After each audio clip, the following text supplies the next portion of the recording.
Welcome to Eternal Darkness, where nightmares come to life. I'll be your host through these twisted tales tonight. Before we descend into the shadows, remember to like and subscribe to join our growing community of horror enthusiasts. Get comfortable, turn down the lights, and prepare yourself as we begin our journey into the unknown. The alarm shrieked at 4:47 a.m. on November 15, 2024. Dragging me from the depths of uneasy dreams. My wife stirred beside me, her breathing shallow in the pre-dawn darkness. I had been making this trek across the Mojave for 3 years now, every other Friday, carrying medical supplies to remote clinics scattered across the wasteland. The routine had become second nature, yet something about this particular morning felt different, wrong in a way I couldn't articulate. I dressed quietly, my movements mechanical in the dim light filtering through our bedroom curtains. The house felt unnaturally quiet, as if the walls themselves were holding their breath. Outside, the November air carried an unseasonable warmth that made my skin crawl. The weather reports had mentioned unusual atmospheric pressure, the kind that makes animals restless and sensitive people complain of headaches. Loading my sedan with the medical supplies, I noticed how my hands trembled slightly. The boxes contained standard equipment, bandages, antiseptics, emergency medications, but their weight seemed heavier today. Each container felt like it might contain something more sinister than healing supplies. The rational part of my mind dismissed these thoughts as pre-travel jitters, but deep in my gut, dread coiled like a living thing. My wife appeared on the porch, wrapped in her faded blue robe, her hair a mess of sleep-tousled brown. We exchanged our usual morning pleasantries, but her eyes held a concern I hadn't seen before. She kissed me goodbye with unusual intensity, her lips lingering against mine as if she were trying to memorize the moment. "Drive carefully," she whispered, her voice carrying an undertone of genuine fear. "Something feels off about today." I forced a reassuring smile, but her words echoed my own unspoken concerns. The engine turned over with a reluctant growl, and I pulled out of our driveway as the first pale fingers of dawn stretched across the horizon. In my rearview mirror, I watched my wife standing motionless on the porch until the house disappeared behind a rise in the road. The early morning traffic was sparse, just a few long-haul truckers and early commuters heading toward the interstate. As I merged onto Highway 95, the familiar landscape of suburban sprawl gradually gave way to the harsh, unforgiving terrain of the Mojave Desert. The transition always felt like crossing into another world, one where human concerns seemed trivial against the vast indifference of the wasteland. My phone rang as I reached the first checkpoint, my wife's ringtone cutting through the engine noise. I answered through the car's hands-free system, grateful for the company as the empty road stretched endlessly ahead. "How's the drive so far?" she asked, though I could hear the real question beneath. "Are you safe?" "Same as always," I lied, not wanting to voice the creeping unease that had been building since I woke. "Just me in the desert." But even as I spoke, I knew this trip would be different.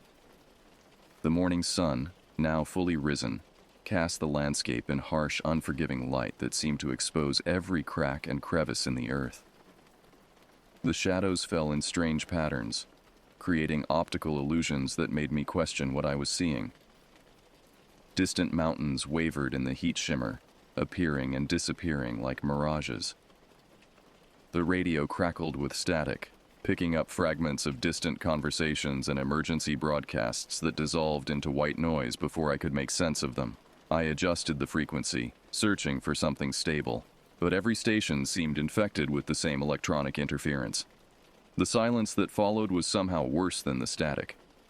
As I drove deeper into the desert, the feeling of being watched intensified. It was irrational. There was nothing out here but sand, scrub brush, and the occasional buzzard circling overhead.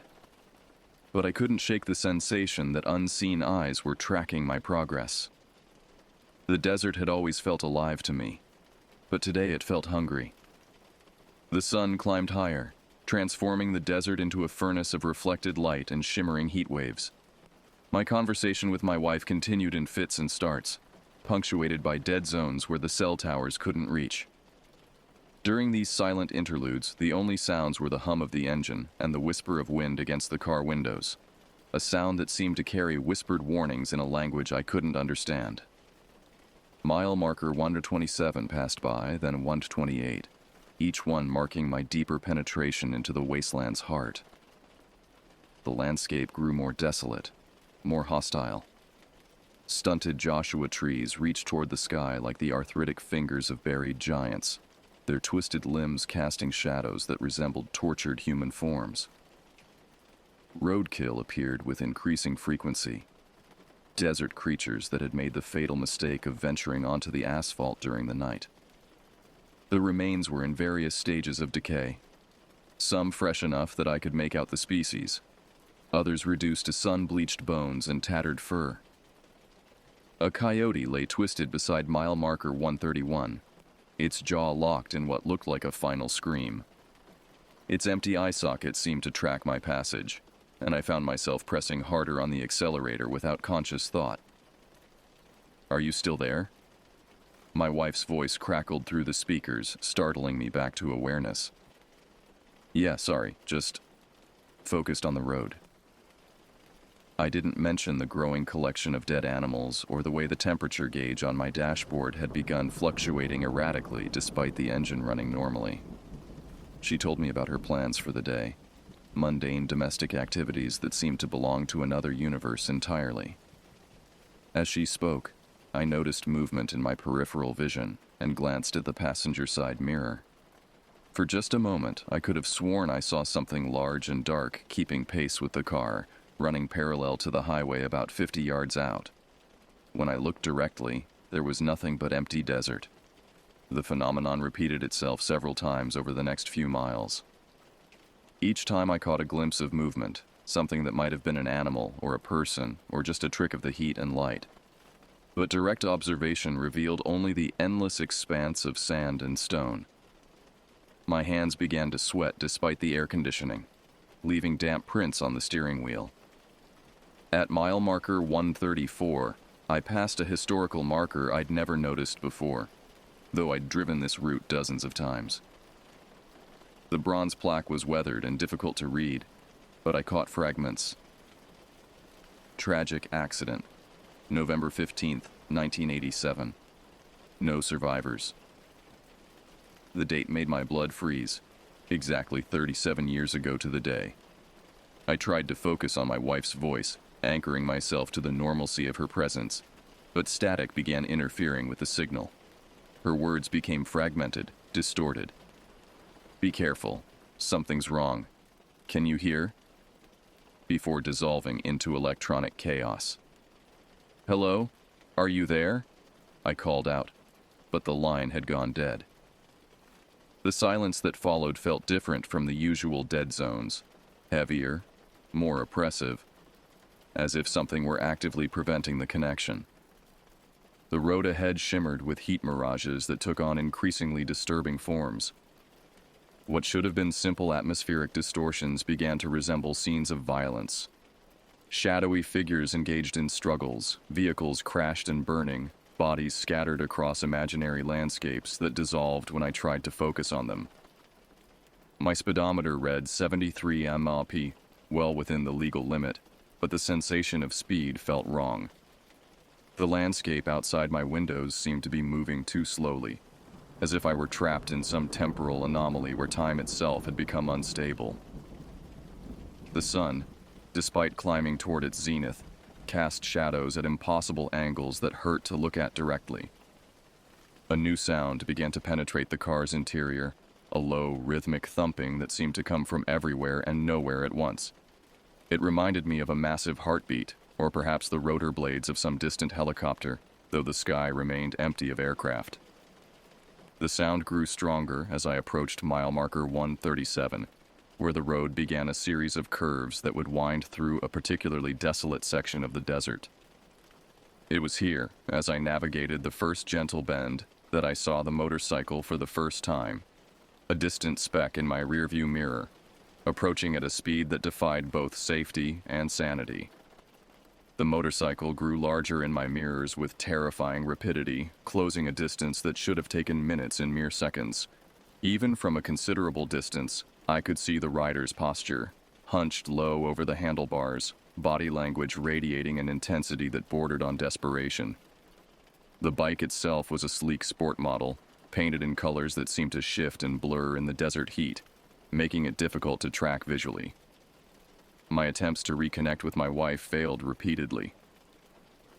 The phone showed full signal strength, but every call went straight to a recorded message in a language I didn't recognize, guttural syllables that made my teeth ache.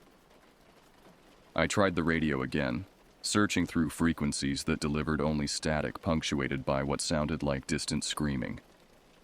The rider behind me was clearly exceeding safe speeds by a considerable margin. This stretch of highway was notorious for its deceptive turns. What appeared to be gentle curves from a distance often proved to be sharp bends with insufficient banking and inadequate sightlines. Posted speed limits dropped to 45 mph for good reason, though most drivers ignored the warnings until it was too late. I'd seen the aftermath of accidents on this road before. The desert's extreme conditions turned crash scenes into horrific tableaux. Metal superheated by the sun. Human remains desiccated beyond recognition. Personal effects scattered across square miles of wasteland where they would remain for decades. Search and rescue operations were complicated by the terrain and the way the desert seemed to swallow evidence, hiding bodies in ravines and gullies where they might never be found. The motorcycle continued its relentless approach, and I began to make out details that shouldn't have been visible at such a distance. The rider wore no protective gear beyond a helmet that appeared to be cracked or damaged, the surface reflecting light in fractured patterns. His clothing, or what I could see of it, appeared to be torn and stained, as if he'd already been in an accident. But that was impossible. There had been no other vehicles on the road, no signs of any incident. Unless... A chill ran through me despite the desert heat pouring through the windshield. What if I was witnessing something that had already happened? The historical marker's date echoed in my mind. November 15th, 1987. Exactly 37 years ago. The same date, the same stretch of road, the same deadly combination of excessive speed and unforgiving curves. I pressed harder on the accelerator, though I couldn't articulate why. Some primitive instinct was screaming at me to increase the distance between myself and the approaching rider, as if proximity to whatever was happening behind me might somehow trap me in its trajectory. The landscape around me began to change in subtle ways. The color of the sand shifted from its usual tan and gold to deeper, more ominous shades that reminded me of dried blood. The shadows cast by the sparse vegetation seemed to move independently of their sources, writhing and reaching across the highway like grasping fingers.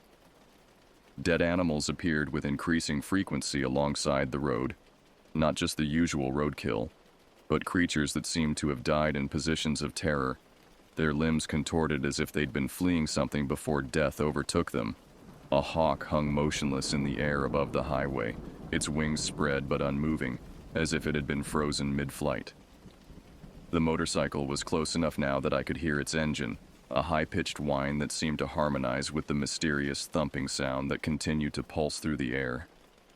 The combination created a rhythm that was almost hypnotic, threatening to lull me into the same reckless trance that had apparently overtaken the rider. Mile marker 139 flashed past, and I realized I was approaching the most dangerous section of the highway, a series of S-curves that dropped into a natural depression before climbing sharply toward a ridge. The curves were posted at 35 mph with yellow warning signs spaced at regular intervals, but I'd watched countless drivers ignore the warnings and take the turns at highway speed. Most made it through safely, though with obvious strain on their vehicles and nerves. Some didn't. The motorcycle was now close enough that I could see the rider clearly in my mirrors. What I observed made no sense. His helmet was indeed cracked, with fractures running across the surface in a spiderweb pattern. But beneath the damaged visor, I caught glimpses of something that couldn't be right. Shadows where a face should be. or perhaps a face that was all shadows. His riding position was wrong too. Instead of the controlled crouch of an experienced motorcyclist, he seemed to be clinging to the handlebars with desperate intensity, his body language suggesting not skill, but barely controlled panic. Yet the bike continued its perfect trajectory, maintaining impossible speeds with mechanical precision. I was now doing 80 mph in a 65 zone, my speedometer needle dancing nervously as I tried to maintain distance from the approaching nightmare. The rational part of my mind insisted I was experiencing some form of heat-induced hallucination, that the combination of desert conditions and anxiety was creating false perceptions. But the motorcycle was real. Its engine noise was real. And the growing certainty that I was about to witness something unspeakable was more real than anything I'd ever experienced. The first of the S-curves appeared ahead, marked by a yellow diamond sign showing a curving arrow and the number 35. The motorcycle behind me showed no signs of slowing. If anything, its speed seemed to be increasing, the engine note climbing to a scream that made my filling ache. I eased off my own accelerator, hoping to create more distance, but the bike closed the gap with supernatural swiftness. As I entered the first curve, I watched in my rearview mirror as the rider approached the turn at what had to be close to 100 mph. The laws of physics dictated that he would either have to slow dramatically or leave the roadway entirely. There was no middle ground, no margin for error. The rider chose neither option. Instead, he seemed to accelerate into the curve, his bike leaning at an angle that should have sent him sliding across the asphalt in a shower of sparks and torn metal. But somehow, impossibly, the motorcycle held its line, defying both gravity and common sense as it carved through the turn with mechanical precision. I completed my own turn at a more reasonable speed and immediately faced the second curve, this one even sharper than the first. Posted signs warned of a 25 mph recommended speed, with additional placards showing the silhouette of an overturned vehicle. The desert floor beyond the guardrail dropped away into a rocky ravine where several wrecked cars from previous accidents lay rusting in the sand. The motorcycle was now close enough that I could see individual details that made my vision blur with incomprehension. The rider's leather jacket was shredded, revealing what looked like exposed ribs beneath, but not the white of bone. Something darker, something that seemed to absorb light rather than reflect it. His gloved hands gripped the handlebars with such force that I could see the material bulging around his knuckles, as if tremendous pressure were building up beneath the surface. I took the second curve and immediately saw the third ahead, the sharpest of the series, where the road dropped suddenly before banking hard to the left. A concrete barrier stood between the highway and a nearly vertical drop of at least 100 feet. Metal scars in the barrier testified to previous impacts, and I'd heard stories of vehicles that had gone over the edge and simply vanished into the desert below. My phone buzzed with an incoming call, startling me so badly that I nearly jerked the wheel. The caller ID showed my wife's name, but when I answered, the voice that came through the speakers wasn't hers. "You should have stayed home today," the voice said.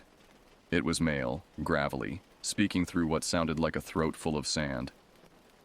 "Some things are meant to happen."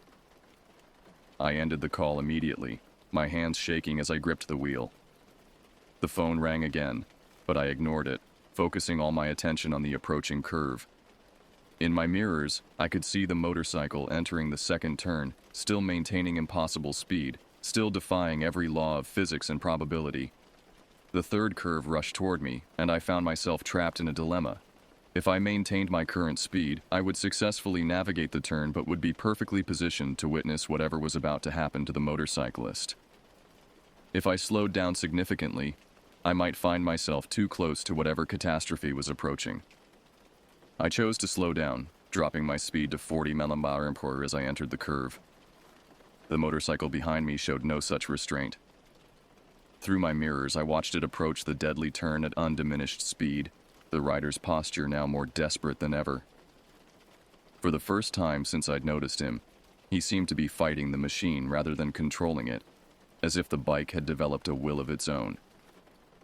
What happened next would haunt me for the rest of my life.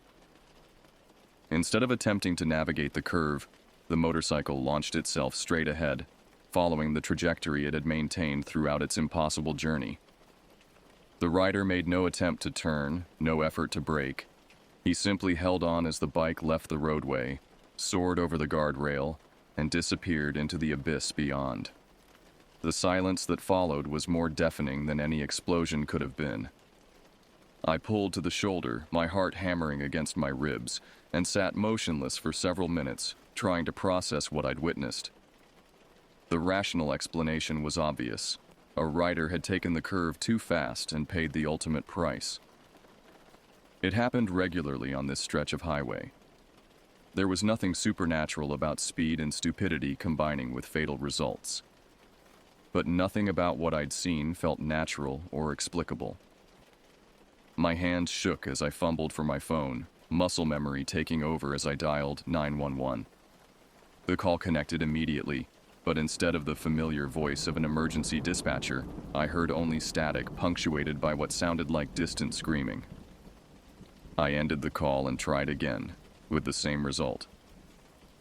On the third attempt, a voice finally answered, but the connection was so poor that I could barely make out the words, "Emergency services. State your location." "There's been a motorcycle accident on Highway 95, mile marker 141, I managed to say, though my voice sounded strange in my own ears. "The rider went over the guardrail. I need to check if he's alive." The dispatcher's response dissolved into static, and the line went dead. I stared at my phone, noting that it still showed full signal strength, before shoving it into my pocket and grabbing my medical kit from the trunk. The guardrail where the motorcycle had gone over was marked by fresh scratches in the metal, evidence that what I'd witnessed had actually occurred. I approached the edge cautiously, dreading what I might see in the ravine below. The drop was even more severe than it had appeared from the road, a nearly vertical cliff face that fell away into shadows and broken stone. At first, I could see nothing in the gloom below. Then my eyes adjusted, and I began to make out shapes in the darkness. What I saw defied every expectation I'd formed about the crash. The motorcycle lay far below, but not in the mangled wreckage I'd anticipated. Instead, it appeared to be intact, sitting upright on its kickstand as if it had been gently placed there rather than hurled from the highway above.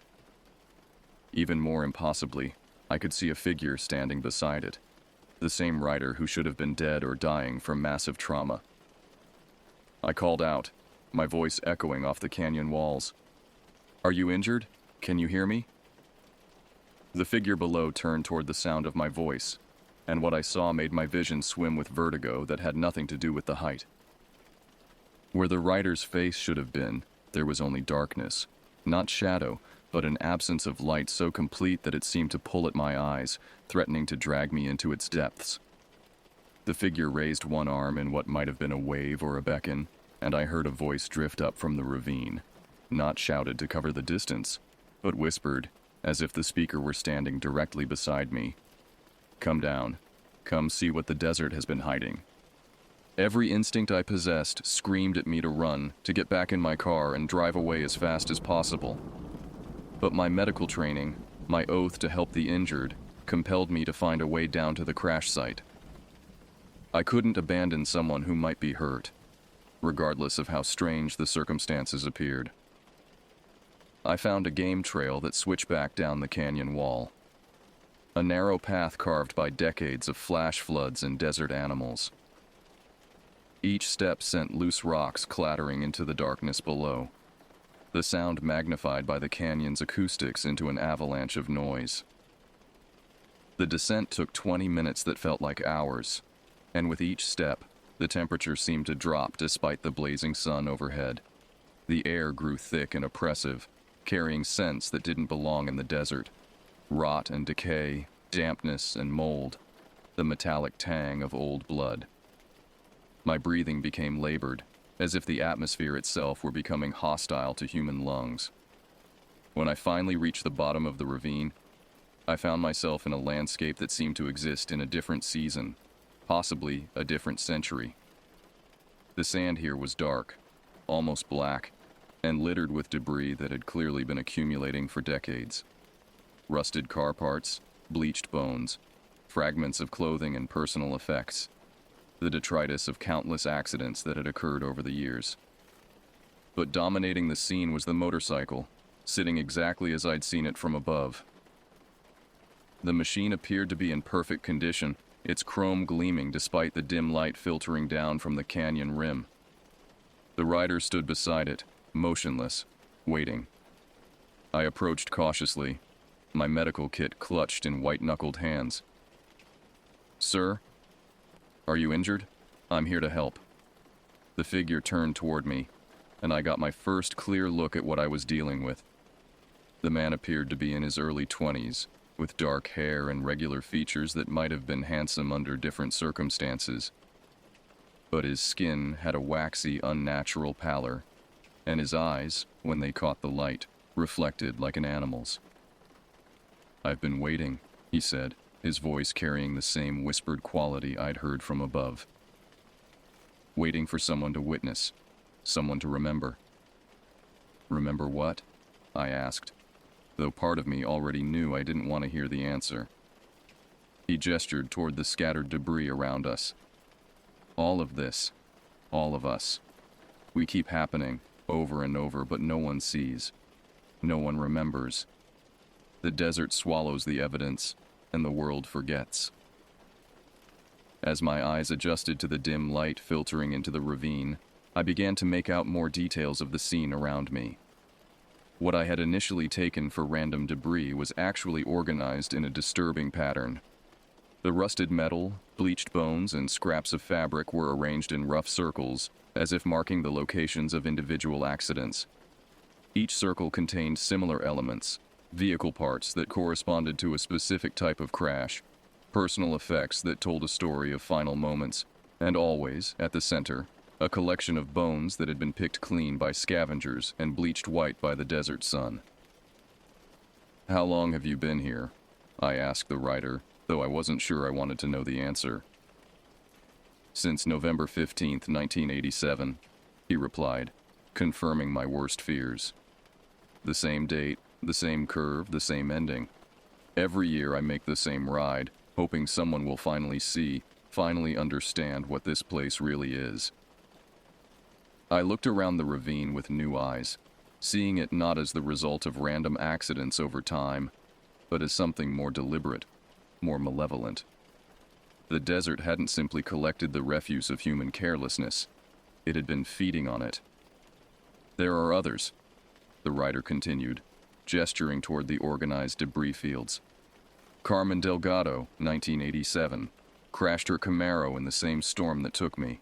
James Morrison, 1991, lost control trying to avoid a coyote. Rebecca Chen, 1998. No, wait, you said not to mention certain names." He paused, his reflection on the instruction unsettling me even more than his presence. "Susan Walker, 1998. Fell asleep at the wheel coming back from Las Vegas. David Price, 2003. Hydroplaned during a flash flood. Maria Santos, 2007. Rear-ended by a drunk driver and pushed over the edge." The list continued, each name representing a tragedy, a life ended violently in this god-forsaken place. But what disturbed me most was the pattern. Accidents occurring on the same date, November 15th, spanning decades but always returning to this specific location. "Why November 15th?" I asked. "Because that's when it started," he replied. "The first one. Before any of us, before the highway was even built, something happened here that opened a door. The desert learned to hunger for more than water." I knelt beside one of the debris circles, examining what appeared to be the remains of a station wagon from the 1970s. Mixed in with the rusted metal were personal items, a child's toy, a woman's purse, a man's wallet with credit cards that had expired decades ago. But there were other things too, objects that didn't belong to any recognizable crash scene. Fragments of pottery that looked ancient, Native American in design. Arrowheads carved from obsidian. Bits of bone that appeared too old to belong to recent accidents. Whatever had been claiming lives at this location had been doing so for far longer than the modern highway system. The Mojave tribes knew about this place, the writer said, as if reading my thoughts. They called it the Hungry Ground, said it was where the earth opened up and swallowed things. Animals, people, anything that carried life. They avoided it, told stories to keep their children away. He paused, his unnatural eyes fixed on something in the distance. But then the white settlers came, and they didn't listen to the stories. Built a trading post right here in the canyon. Entire families disappeared, one by one, until there was no one left to tell what happened. And the highway? Built right over the old trading post. The engineers probably thought they were being practical, following the natural contours of the land. They had no idea they were feeding the hunger, giving it a steady supply of victims. I stood up, my legs unsteady. The medical kit in my hands felt absurdly inadequate for the situation I'd stumbled into. What do you want from me? Tell the story. Make people understand that this isn't just a dangerous curve or a coincidence of dates. Make them understand that some places are fundamentally wrong, that they exist to consume rather than sustain life. No one will believe me. Then the next November 15th, someone else will die here. And the next year, someone else. The cycle will continue because people refuse to acknowledge what they can't understand. I looked around the ravine one more time, trying to memorize details that would help me make sense of what I'd experienced. But even as I focused on individual elements, the organized debris, the ancient artifacts, the impossible survival of the motorcyclist, the scene seemed to be shifting, becoming less distinct. You're starting to forget already, the writer observed. That's how it protects itself. Memory becomes uncertain, details blur, and eventually, you'll convince yourself it was all a heat-induced hallucination. He was right. Even now, I could feel my recollection of the past hour becoming fuzzy around the edges, the supernatural elements fading, while the mundane explanations grew stronger. By the time I climbed out of the ravine, I would probably remember only a simple motorcycle accident and a routine rescue operation. Fight it, the writer urged. Write it down as soon as you get home. Record every detail before the desert steals them from your mind. The ascent from the ravine proved far more difficult than the descent. What had seemed like a manageable game trail going down revealed itself as a treacherous scramble over loose rock and crumbling sand. With each step upward, the temperature rose dramatically, as if I were climbing toward the surface of the sun rather than simply returning to the desert floor.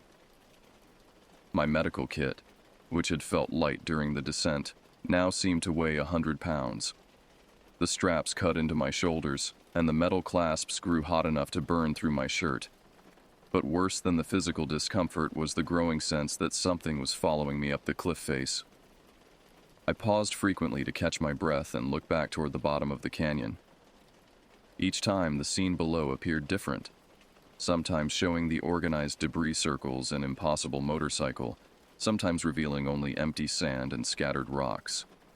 The writer was visible in some glimpses, absent in others, as if reality itself couldn't decide what version of events to present. During one of these rest stops, halfway up the cliff, I heard voices drifting up from below. Not the writer's whispered words, but a chorus of different speakers, men, women, children, all talking at once in overlapping conversations that made no sense individually but combined into a message of desperate warning. Don't let them forget. Tell someone who will listen. November 15th comes every year. The hungry ground is never satisfied. Remember our names. Remember what happened to us. I fumbled for my phone, thinking to record the voices, but the device showed no signal and wouldn't respond to any input. The screen remained black, despite multiple attempts to power it on, as if the canyon's influence extended to electronic devices. The final section of the climb was the most harrowing. The game trail disappeared entirely, forcing me to find handholds in the rock face while loose stones showered down from above. My hands were scraped raw by the time I hauled myself over the edge of the ravine and collapsed on the highway shoulder, gasping in the superheated air. My sedan sat exactly where I'd left it, looking ordinary and comforting after the nightmare I'd experienced below. But as I approached the vehicle, I noticed details that hadn't been there before, or that I hadn't noticed. A fine coating of sand covered the windshield despite the lack of wind. The tires had collected an unusual amount of debris, as if the car had been driven for miles over rough terrain rather than simply parked on asphalt. Most disturbing of all, the driver's seat was warm to the touch, as if someone had been sitting in it recently. I started the engine with shaking hands, desperate to put distance between myself and the accursed stretch of highway. But as I pulled back onto the road, I caught a glimpse of something in my rear-view mirror that made my blood freeze. The guardrail where the motorcycle had gone over showed no signs of impact. The metal surface was unmarked, unbent, without even a scratch to indicate that anything had ever struck it. More impossibly still, there was no gap in the barrier, no opening through which a vehicle could have passed. I stopped the car and got out, walking back to examine the guardrail closely. The metal was old and weathered, marked by decades of desert storms and temperature extremes, but completely intact. Paint transfers from previous minor impacts were clearly visible, but none were fresh. None could have been made by a motorcycle just minutes before. Standing at the edge of the drop-off, I peered down into the ravine where I'd just spent the most terrifying hour of my life. What I saw below bore no resemblance to the scene I'd left minutes earlier. The canyon bottom was empty except for a few tumbleweeds and the usual collection of sun-bleached stones. No debris circles, no ancient artifacts, no impossible motorcycle sitting upright in the sand. Even the game trail I'd used for my descent was gone, replaced by a sheer rock face that no human could possibly climb. I returned to my car in a state of complete confusion, my mind struggling to reconcile what I'd experienced with what I was now observing. The most rational explanation was that I'd suffered some form of heat-induced breakdown, a complex hallucination brought on by dehydration and stress. But the scratches on my hands from climbing were real. The sand in my shoes was real. The ache in my muscles from the physical exertion was undeniably real. As I drove away from the cursed location, I tried my phone again. This time it worked perfectly, connecting immediately to emergency services when I dialed 911. 911, what's your emergency? I thought I witnessed a motorcycle accident on Highway 95 near mile marker 141. But when I investigated, I couldn't find any evidence of a crash. There was a pause before the dispatcher responded. Sir, we haven't received any reports of accidents in that area today. Are you certain you saw something that required emergency response? I looked at the clock on my dashboard and felt a chill of recognition. According to the display, only 10 minutes had passed since I'd first spotted the motorcycle in my rearview mirror. 10 minutes for an experience that had felt like hours, for a climb that should have taken at least 30 minutes, for conversations and revelations that had seemed to last far longer than the available time would allow. Never mind, I told the dispatcher. I think I was mistaken. The remainder of my drive passed in a haze of confusion and mounting dread. Every mile marker seemed to mock my experience, counting off the distance from a location where something impossible had occurred, or hadn't occurred. The uncertainty was perhaps the most maddening aspect of the entire episode. I tried calling my wife several times, needing to hear her voice, to anchor myself to something normal and real. But each attempt went straight to voicemail, the same recorded greeting I'd heard thousands of times before, now sounding foreign and somehow threatening. When I finally reached the remote clinic that was my destination, I went through the motions of delivering the medical supplies like an automaton. The staff there noticed my distracted state, commenting that I looked like I'd seen a ghost. Their casual observation struck closer to the truth than they could have known. The drive home should have been routine, a simple reversal of the morning's journey. But as I approached mile marker 141, my hands began to shake on the steering wheel. The late afternoon sun cast long shadows across the highway, creating optical illusions that made every distant object look like a motorcycle approaching at high speed. I slowed to a crawl as I passed the location where everything had happened, or hadn't happened.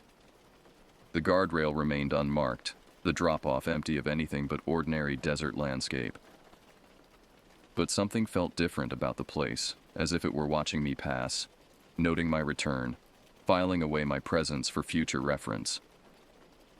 Once I was safely past the cursed location, I pulled over and attempted to make sense of my experience by writing down every detail I could remember. But even as I tried to capture the events in words, I could feel them slipping away, becoming less distinct, more dreamlike. The rider's face, which had been so vivid during our conversation, now seemed blurred and indistinct. The organized debris in the ravine, which had been so clearly arranged in patterns, now seemed like it might have been random scatter that my stressed mind had imposed meaning upon. Even the physical sensations, the scratches on my hands, the ache in my muscles, began to feel like they might have other explanations. By the time I reached home, I was no longer certain what had actually occurred and what might have been elaborate fantasy. My wife greeted me with her usual warmth, asking about my day as if nothing unusual had happened. When I tried to explain my experience, the words came out jumbled and unconvincing even to my own ears. "You look exhausted," she said, studying my face with concern. "Maybe you should see a doctor. Heat stroke can cause hallucinations, you know." I nodded, accepting the reasonable explanation she offered. But that night, as I lay in bed listening to the desert wind whisper against our windows, I couldn't shake the feeling that something fundamental had changed. The world felt less solid, less reliable, as if I'd glimpsed the fragile boundary between the explicable and the impossible. Sleep came fitfully, filled with dreams of endless highways and shadowy figures beckoning from roadside ditches. I woke repeatedly, checking the calendar on my phone, confirming that the date was indeed November 15th, that this day of strange occurrences was real and not just another layer of the dream. In the weeks that followed, I researched the history of Highway 95, looking for any evidence to support the writer's claims about the location's dark past. I found records of accidents at mile marker 141, more than the statistical average would suggest, but nothing that couldn't be explained by the dangerous curve and poor visibility conditions. The historical marker I'd noticed during my morning drive proved to be more elusive. On subsequent trips, I could never find it again, though I searched carefully each time I passed the location. Whether it had never existed or had simply been removed, I couldn't determine. What haunted me most was the specific nature of the writer's claims about November 15th. I made a point of driving that route every year on that date, watching for any signs of unusual activity. Some years passed without incident, reinforcing my belief that the entire experience had been a heat-induced hallucination. But other years I saw things in my peripheral vision that made me question everything I thought I knew about reality. A glimpse of movement in the ravine below the guardrail. The sound of an engine where no vehicle should be. Fresh scratches in metal that had been unmarked the day before. Never again did I experience anything as vivid and comprehensive as that first encounter. But the accumulation of small incidents, minor impossibilities, and unexplained coincidences gradually convinced me that something genuinely supernatural haunts that stretch of highway. I never found the courage to descend into the ravine again, though I sometimes stopped at the location and called down into the darkness, hoping for some response that would either confirm or deny what I'd experienced. The canyon remained silent, keeping its secrets buried beneath decades of wind-blown sand. Now, years later, I still make that drive occasionally, though I've retired from the medical supply delivery job that originally took me through the area. Each time I pass mile marker 141, I slow down and scan the surrounding desert, looking for signs of the impossible. And sometimes, just sometimes, I see a distant speck in my rearview mirror, approaching at impossible speed. And I remember the writer's words about cycles repeating, about some things being meant to happen.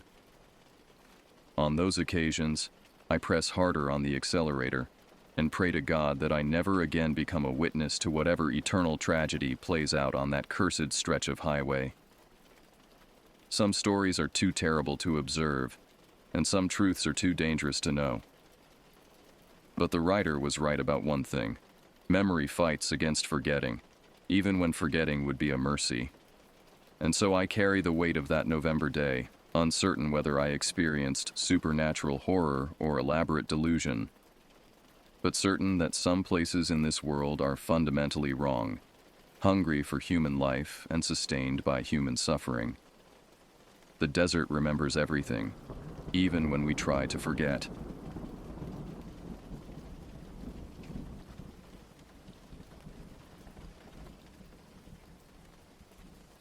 I'd been itching to get away for a while, between work, bills, and just life in general kicking me around. A weekend in the woods sounded like the perfect reset. Just me, my brother Drew, and our friend Vincent. No phones, no emails, no noise. Just trees, fire, and stars. We settled on a spot out in New Mexico, not the touristy parts. This was deeper, far from cell towers.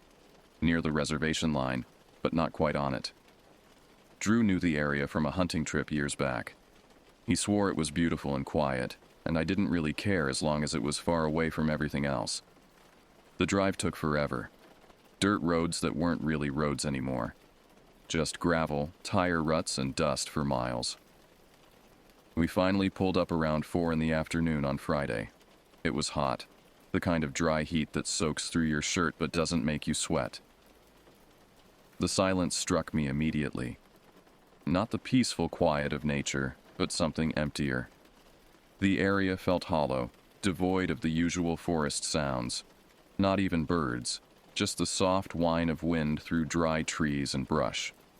I remember glancing at Vincent, who seemed to notice it too, his eyes scanning the tree line with slight unease.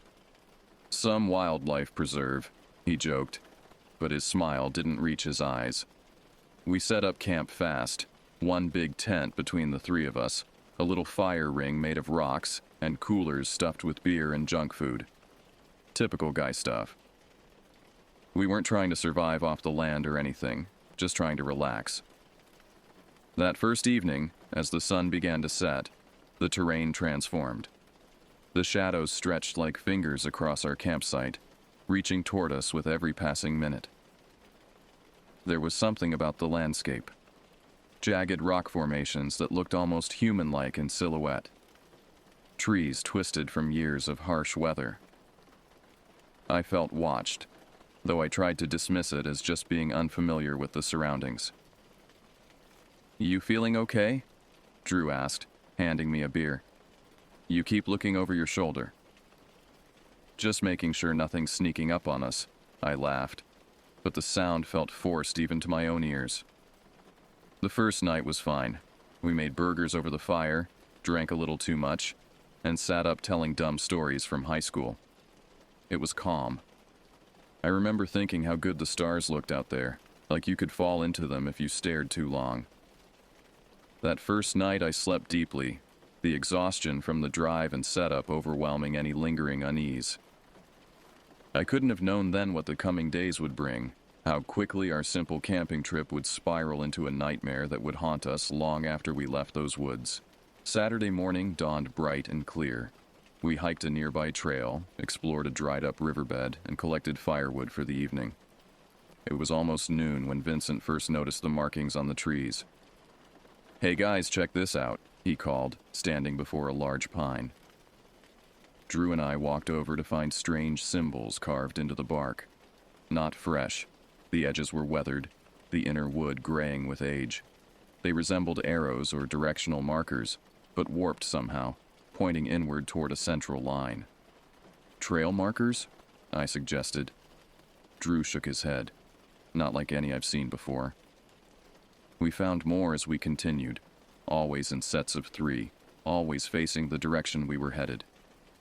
Vincent took photos, fascinated by what he assumed were Native American markings or maybe signs from local hunters. I wasn't so sure.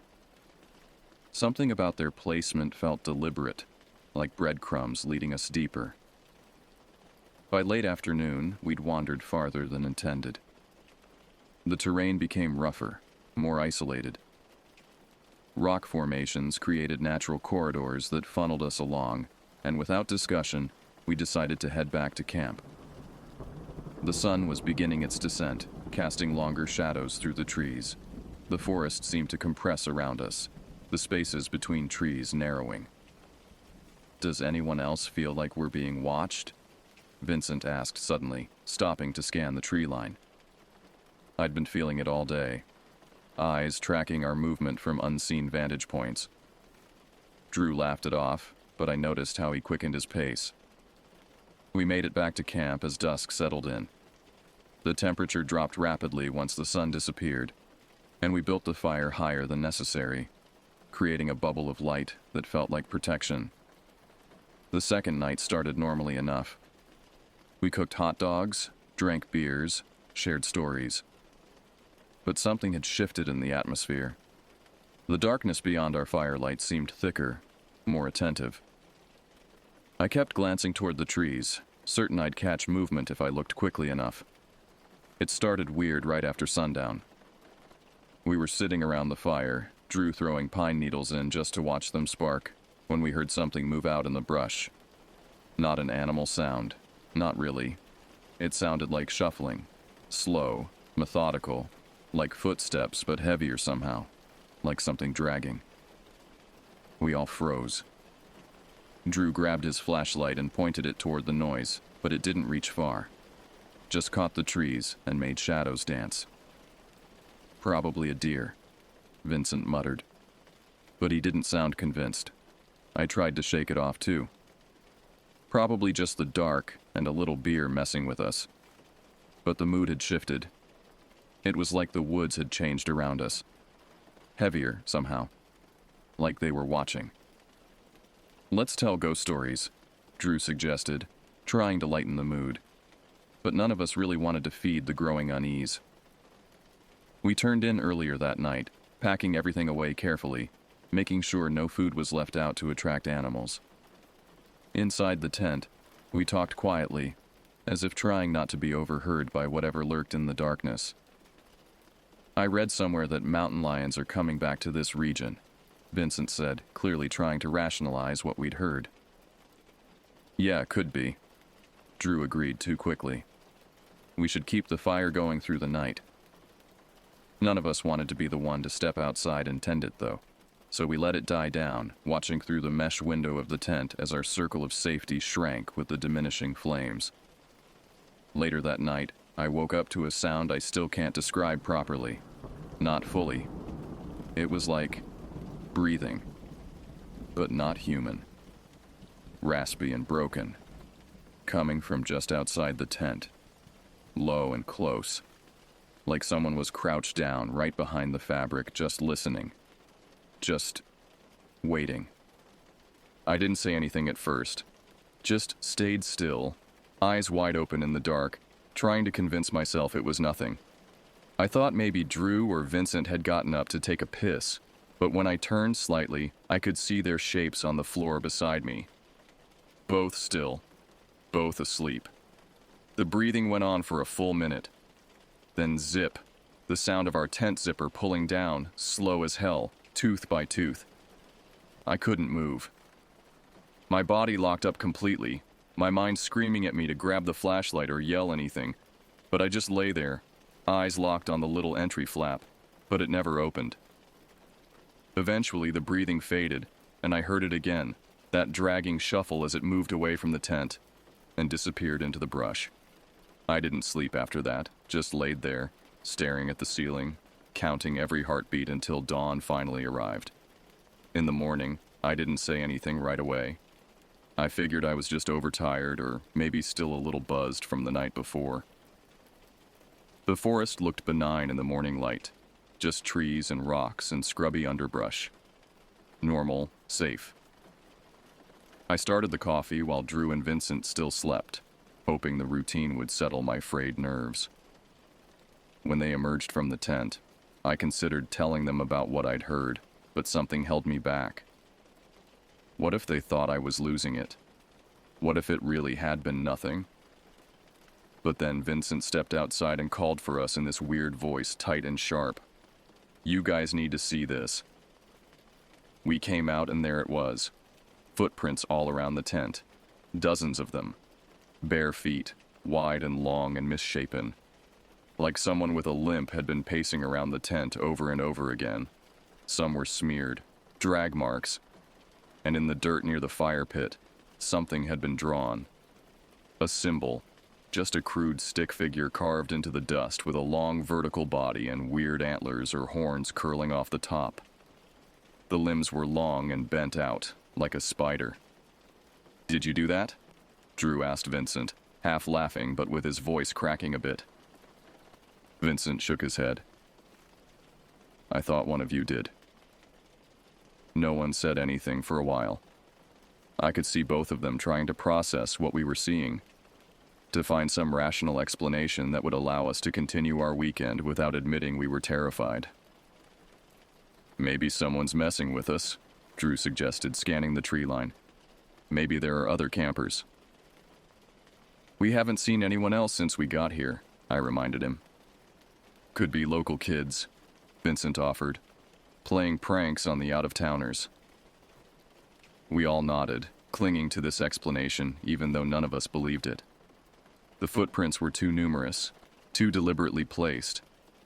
And that symbol, something about it made my stomach tighten whenever I looked at it. "Should we pack up?" I asked, finally voicing what we were all thinking. Drew, always the stubborn one, shook his head.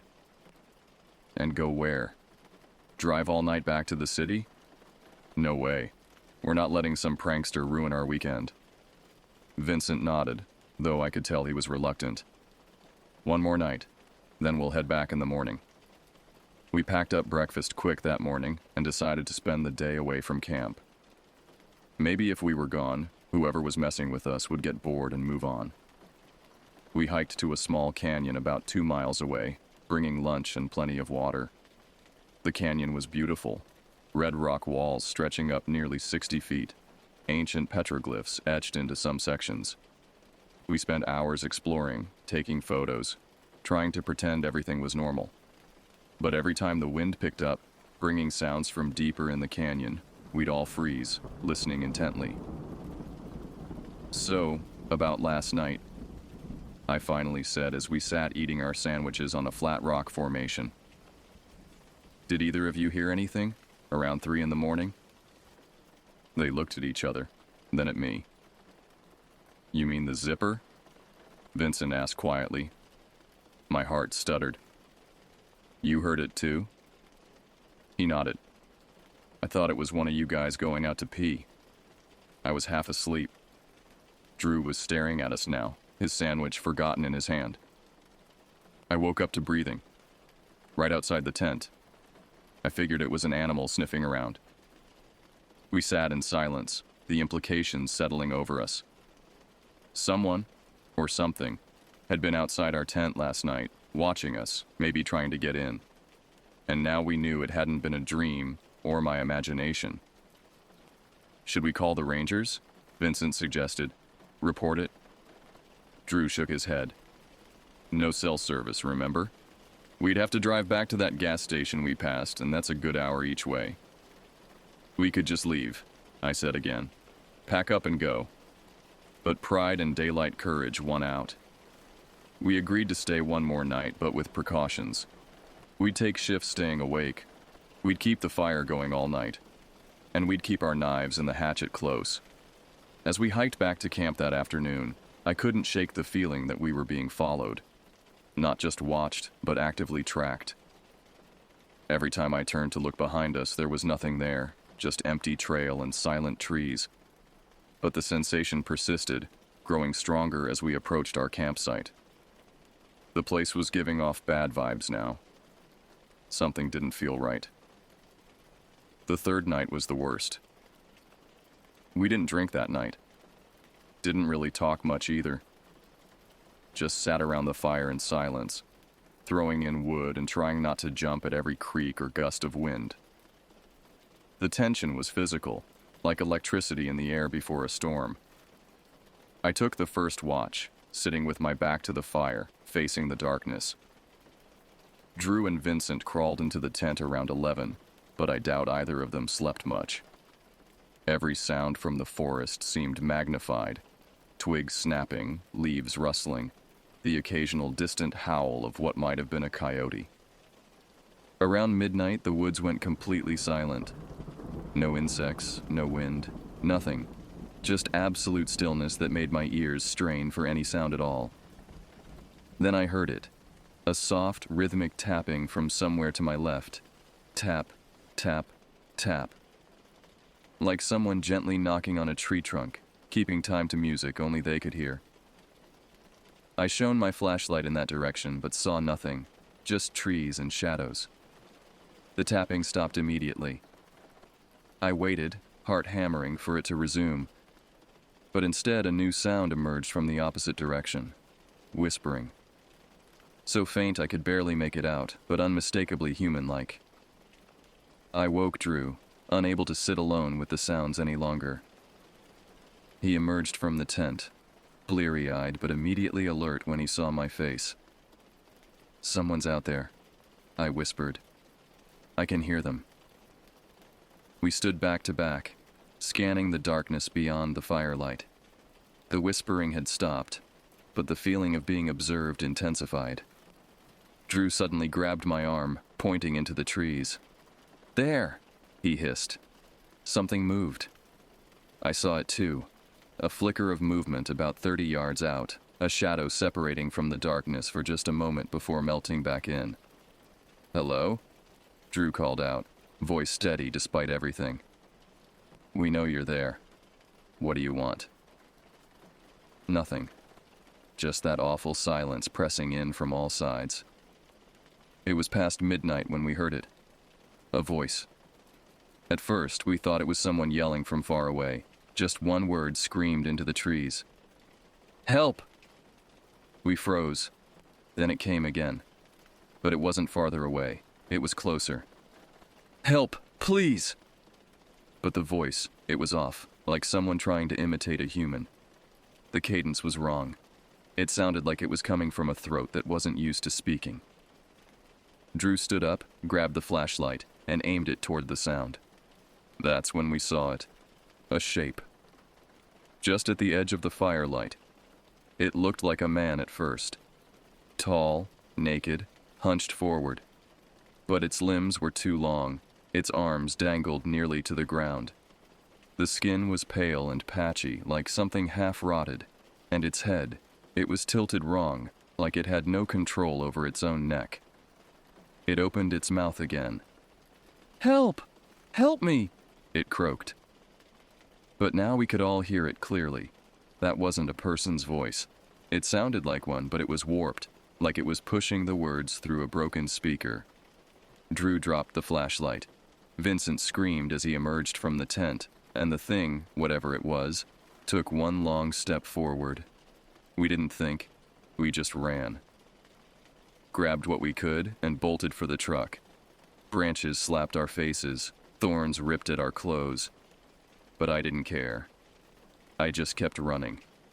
I don't even know how I got to the truck or found the keys, but somehow we did. Threw ourselves inside, slammed the doors, and I floored it.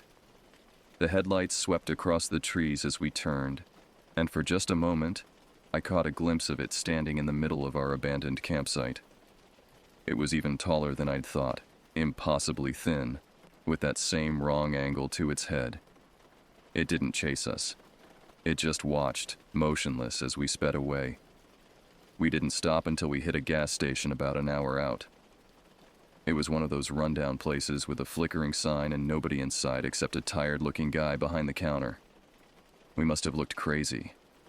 3 guys covered in dirt, sweat, and terror. The cashier didn't say anything at first, just stared. Finally, I told him, maybe stupidly, what happened. I didn't use the word skinwalker or anything. Just said there was someone or something out there in the woods that didn't seem human. That's when his face changed. He looked us over real slow and said, "You boys weren't camping near Black Hollow, were you?" We looked at each other. That's exactly where we'd been. He just nodded. "Y'all lucky."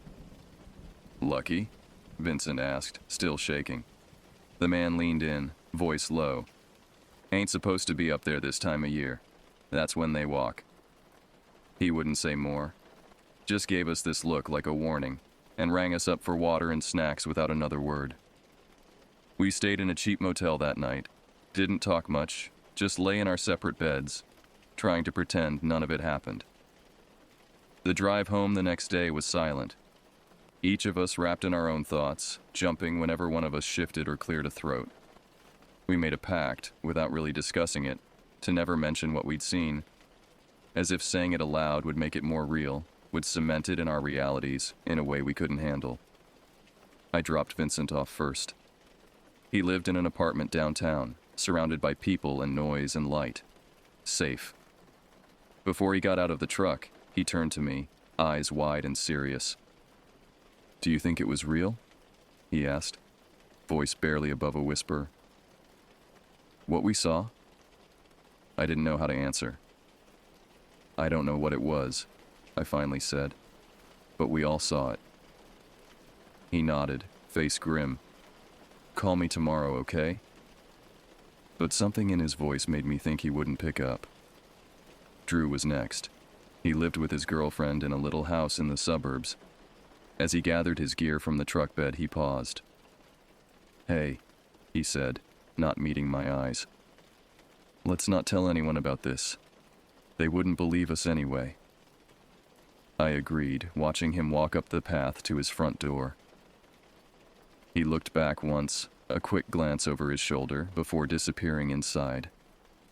I went home to my empty apartment, threw my gear in a corner, and took the longest, hottest shower of my life, as if I could wash away the memory of that thing at the edge of the firelight, the way its limbs didn't move right, that voice, like a puppet learning human words.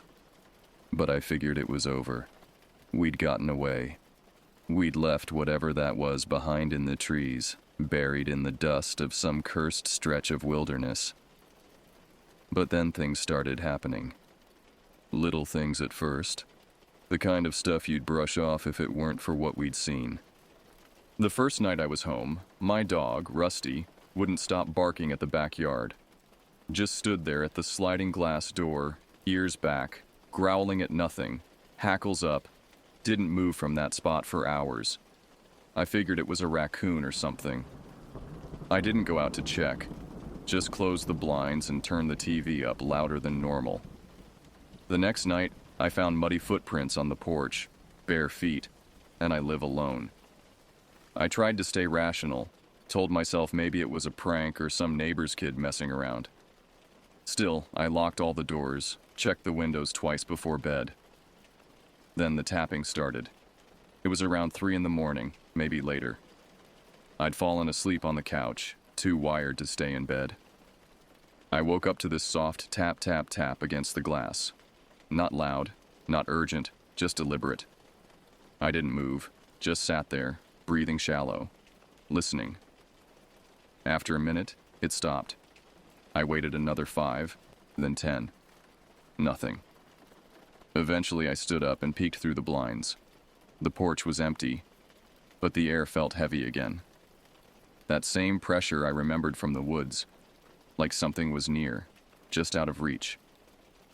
I turned every light on in the house that night. Slept with a kitchen knife under my pillow like an idiot.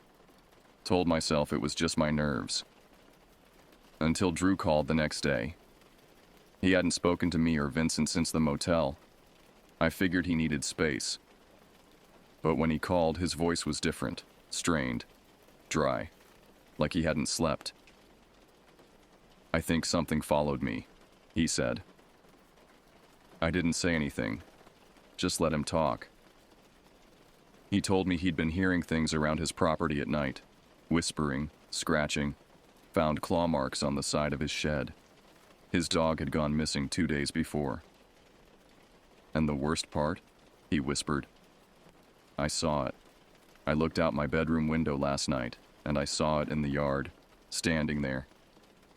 Same thing from the woods, I swear to God. I didn't want to believe him, not really. But I did. Because that night it was my turn. I was brushing my teeth, just getting ready for bed, when I heard a voice. Faint from outside. Help! My stomach dropped. I walked to the window above the kitchen sink, and for a second, just a second, I saw a shadow move across the backyard. A tall, crooked silhouette, hunched and slow. Then it was gone. The lights flickered. My phone glitched. Just went black for a minute, then came back on. The next morning, I found the back gate open. I always lock it. Always. The grass looked trampled, flattened, like something had circled the house over and over again. I called Vincent. He didn't answer. I tried again an hour later. Still nothing. That night, he finally messaged me. Bro, are you seeing it too? Outside my window right now. It's just standing there. I called him. No answer. Just a text a few minutes later. It said my name. It said it in my voice. And then nothing. I didn't sleep that night. I sat in my living room with all the lights on. Front door dead-bolted. Shotgun across my lap. My fingers were trembling the whole time. The next morning, I drove to Vincent's place. His front door was locked, but his car was in the driveway. I knocked, rang the bell, pounded on the door. Nothing. I walked around to the back and looked through the window. That's when I saw the living room, completely torn apart. Couch cushions shredded, the coffee table split in half. Deep gouges in the floor, like claws. Not dog claws. Not anything normal. Deep, uneven slashes like something had raked the ground in a frenzy.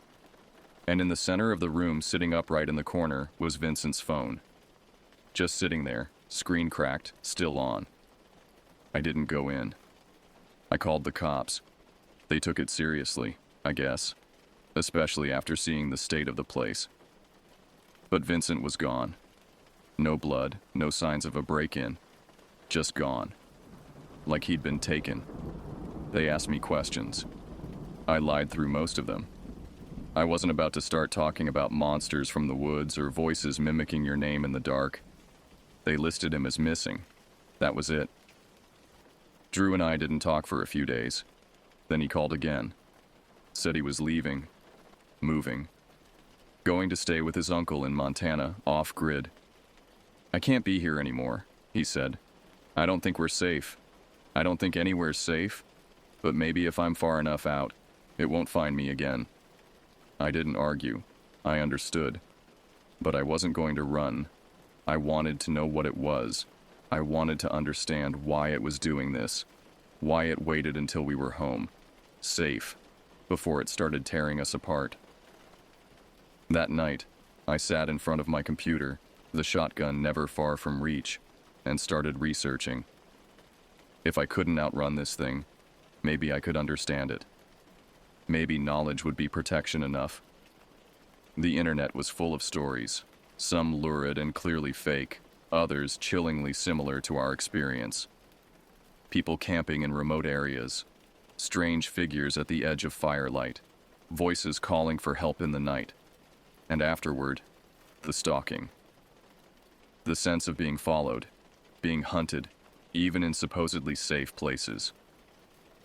Most disturbing were the stories of what happened to those who were taken. They were never found. Not their bodies, not any trace. Just gone, with destruction left behind. Claw marks, chaos. And in many cases, a symbol like the one we'd seen. That crude stick figure with long limbs and antlers. I printed out dozens of articles, taped them to my wall, connected them with red string like some conspiracy theorist. I wasn't sleeping much anymore. Every noise outside startled me. Every shadow seemed to contain movement. But I kept digging, desperate for anything that might help. That's when I found it. An old forum post from someone claiming to be a ranger in New Mexico. He wrote about territorial markers in the forests near certain tribal lands. Symbols carved into trees or drawn in dirt that served as warnings to stay away. And more importantly, he wrote about how to counter them. If you see the Watcher's sign, he wrote, do not run. It wants the chase. Instead, make your own mark, a circle with a line through it, drawn in your own blood. This is the sign of protection from the old ones. It cannot cross this barrier. It sounded crazy, desperate. But I was becoming desperate myself. I stared at that post for hours, wondering if there was any truth to it, any hope. The tapping at my window had become nightly now, always at the same time, 3:12 a.m. exactly, always in the same pattern. And sometimes, when I was brave enough to look, I would catch a glimpse of that tall, wrong-shaped silhouette watching from the yard. I stopped going to work, stopped answering calls, started boarding up windows and installing more locks. My neighbors probably thought I was losing my mind. Maybe I was. The lack of sleep, the constant fear, it was taking a toll. But I couldn't stop now. I had to understand. I had to find a way to end this. A week later, I started hearing scratching on my windows. It came every night at the same time, around 3:12 a.m. Just this slow, deliberate scritch across the glass. I recorded it once, listened back the next day. It wasn't just scratching. There was whispering underneath, barely audible. My name, over and over, whispered in my own voice. That was the night I almost lost it. I packed a bag, threw it in the truck, and just started driving. Nowhere in particular, just away. But 2 hours out of town in the middle of nowhere, my truck died.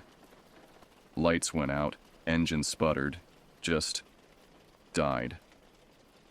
I sat there on the side of the road, pitch black outside, and I swear to God I could see something in the trees, watching. I turned the key over and over, and it finally started again, roared back to life like nothing had happened.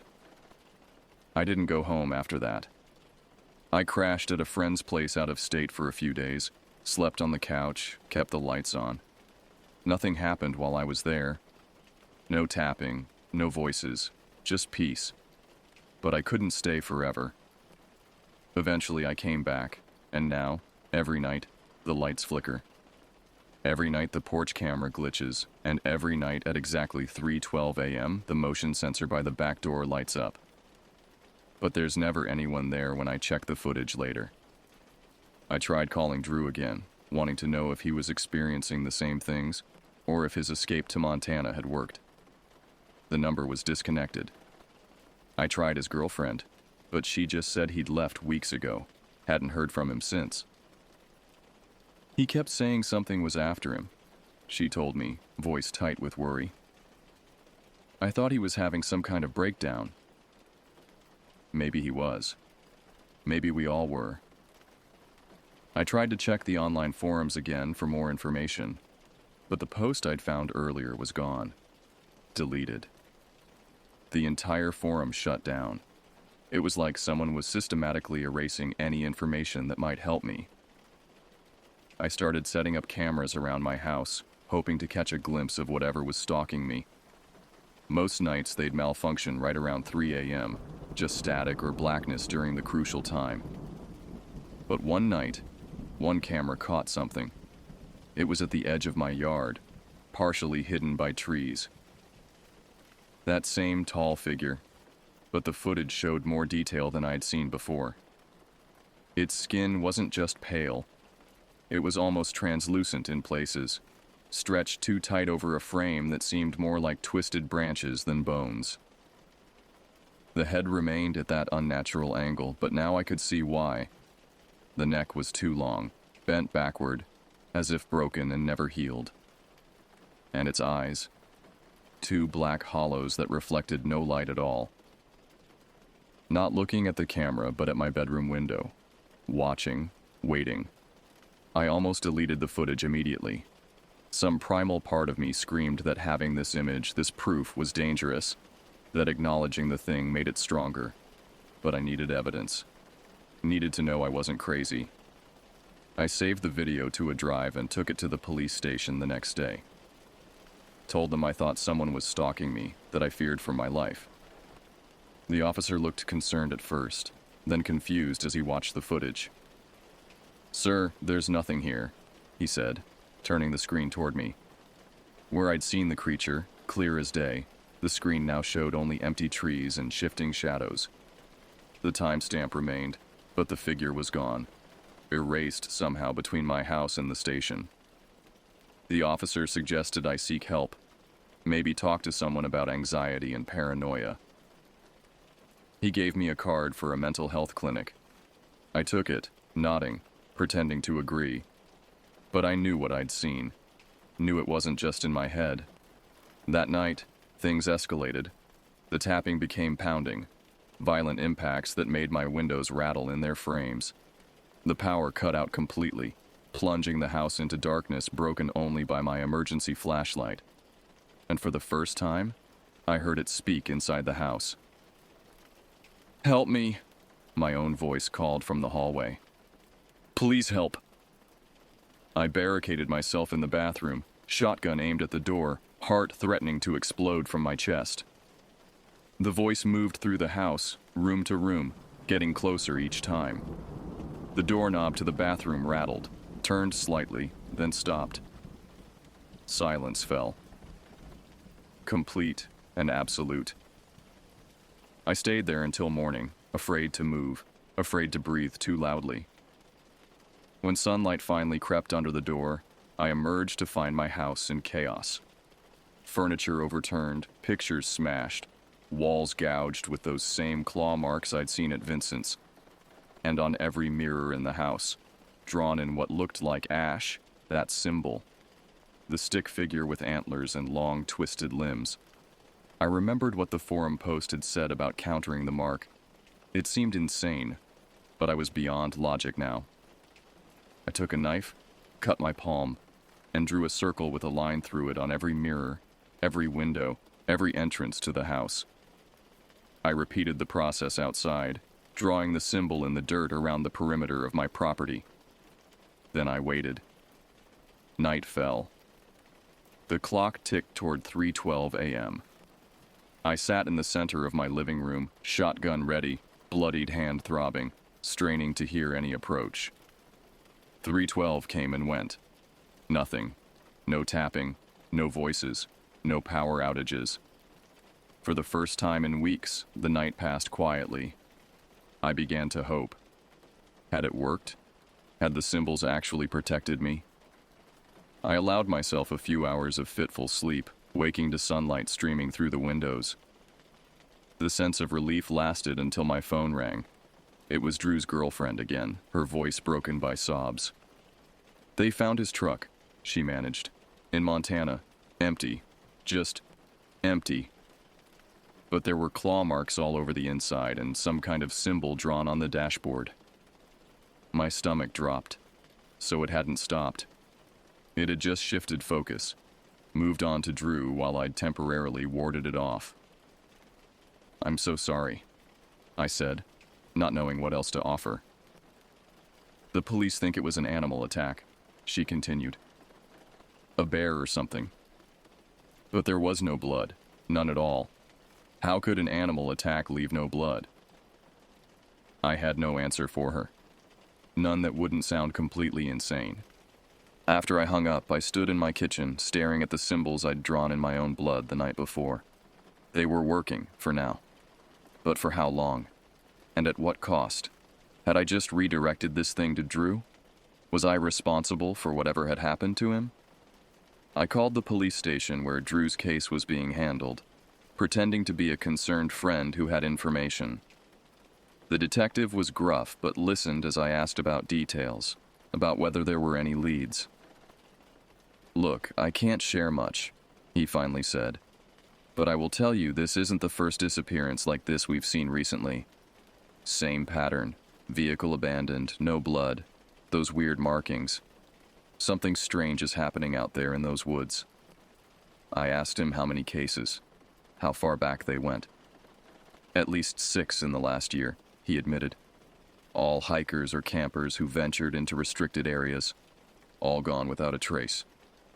So we weren't the first. And based on what had happened to Vincent and now apparently Drew, we wouldn't be the last. Something was in those woods. Something that attached itself to people, followed them home, and eventually took them. And I was still on its list. The protective symbols had worked for one night, but as I inspected them in the daylight, I noticed they were already fading, the blood drying to a dull brown, flaking away in places. I would need to renew them, to keep cutting myself open night after night if I wanted to stay safe. Or I could do what I knew I had to do. Go back to those woods. Find the source. End this. I don't talk to anyone about it anymore. I tried once. A friend at work. He gave me this look like I needed help. Like I was unraveling. Maybe I am. Maybe it's just trauma. Some part of my brain cracking from stress. But deep down, I know the truth. That thing from the woods. It's not just some cryptid or old story. It's real. And it wants something. Not to kill. Not at first. It wants you to see it. It wants to be known. To be feared. To be inside your life. Drew is still missing. No leads. No updates. Vincent, too. Gone without a trace. And me? Every time I close my eyes, I hear that voice. Help. Not from far away now. From inside the house. And I don't know what to do anymore. The protective symbols work, but each morning they need to be redrawn. Each morning another cut, another smear of blood. My hand is a mess of scars now, the pain constant. This isn't sustainable. I can't live like this forever, jumping at shadows, bleeding myself dry for temporary protection. So I've made a decision. Tomorrow, I'm going back to Black Hollow, back to where it all started. I've spent weeks researching, gathering any information I can find about the area, about similar disappearances, about rituals of protection that might be more permanent than my blood-drawn circles. An old Navajo text I found talks about confrontation, about facing these entities at their source, about reclaiming your own voice and name from them. It says they can only take those who run, those who allow fear to consume them. I don't know if it's true, but it's the only hope I have left. I've packed my truck with supplies, salt, white sage, cedar, iron nails, and other items mentioned in various protective rituals. I've written down everything I know, everything I've experienced in this journal. If I don't come back, at least there will be a record. A warning to others. Tonight is my last night at home. I sit by the window, watching the darkness gather outside. The protective symbols are still holding. No tapping. No whispers yet. But there's a pressure building, like the air before a storm. It knows I'm planning something. It can sense my intent. In the yard, just beyond the barrier of my blood-drawn circle, I can see it. Not hiding anymore. Not lurking at the edges of vision. It stands fully visible, that impossible height, those wrong-angled limbs. Its head swivels slowly, black voids of eyes fixed on me through the glass. Watching. Waiting. For the first time, I don't look away. I stare back, meeting that empty gaze. And I understand something I hadn't before. It's not just hunting me. It's studying me, learning me, becoming me in some twisted way. The thought makes my stomach churn, but I hold its gaze. Tomorrow, I say aloud, knowing somehow it can hear me. This ends tomorrow. The creature tilts its head further, neck bending at an angle that would snap human vertebrae. A sound emerges from it. Not quite a laugh, not quite a growl. An acknowledgement, perhaps. A challenge accepted. Dawn breaks, and I load the final supplies into my truck. The neighborhood is quiet, oblivious to the horror that has been unfolding in their midst for weeks.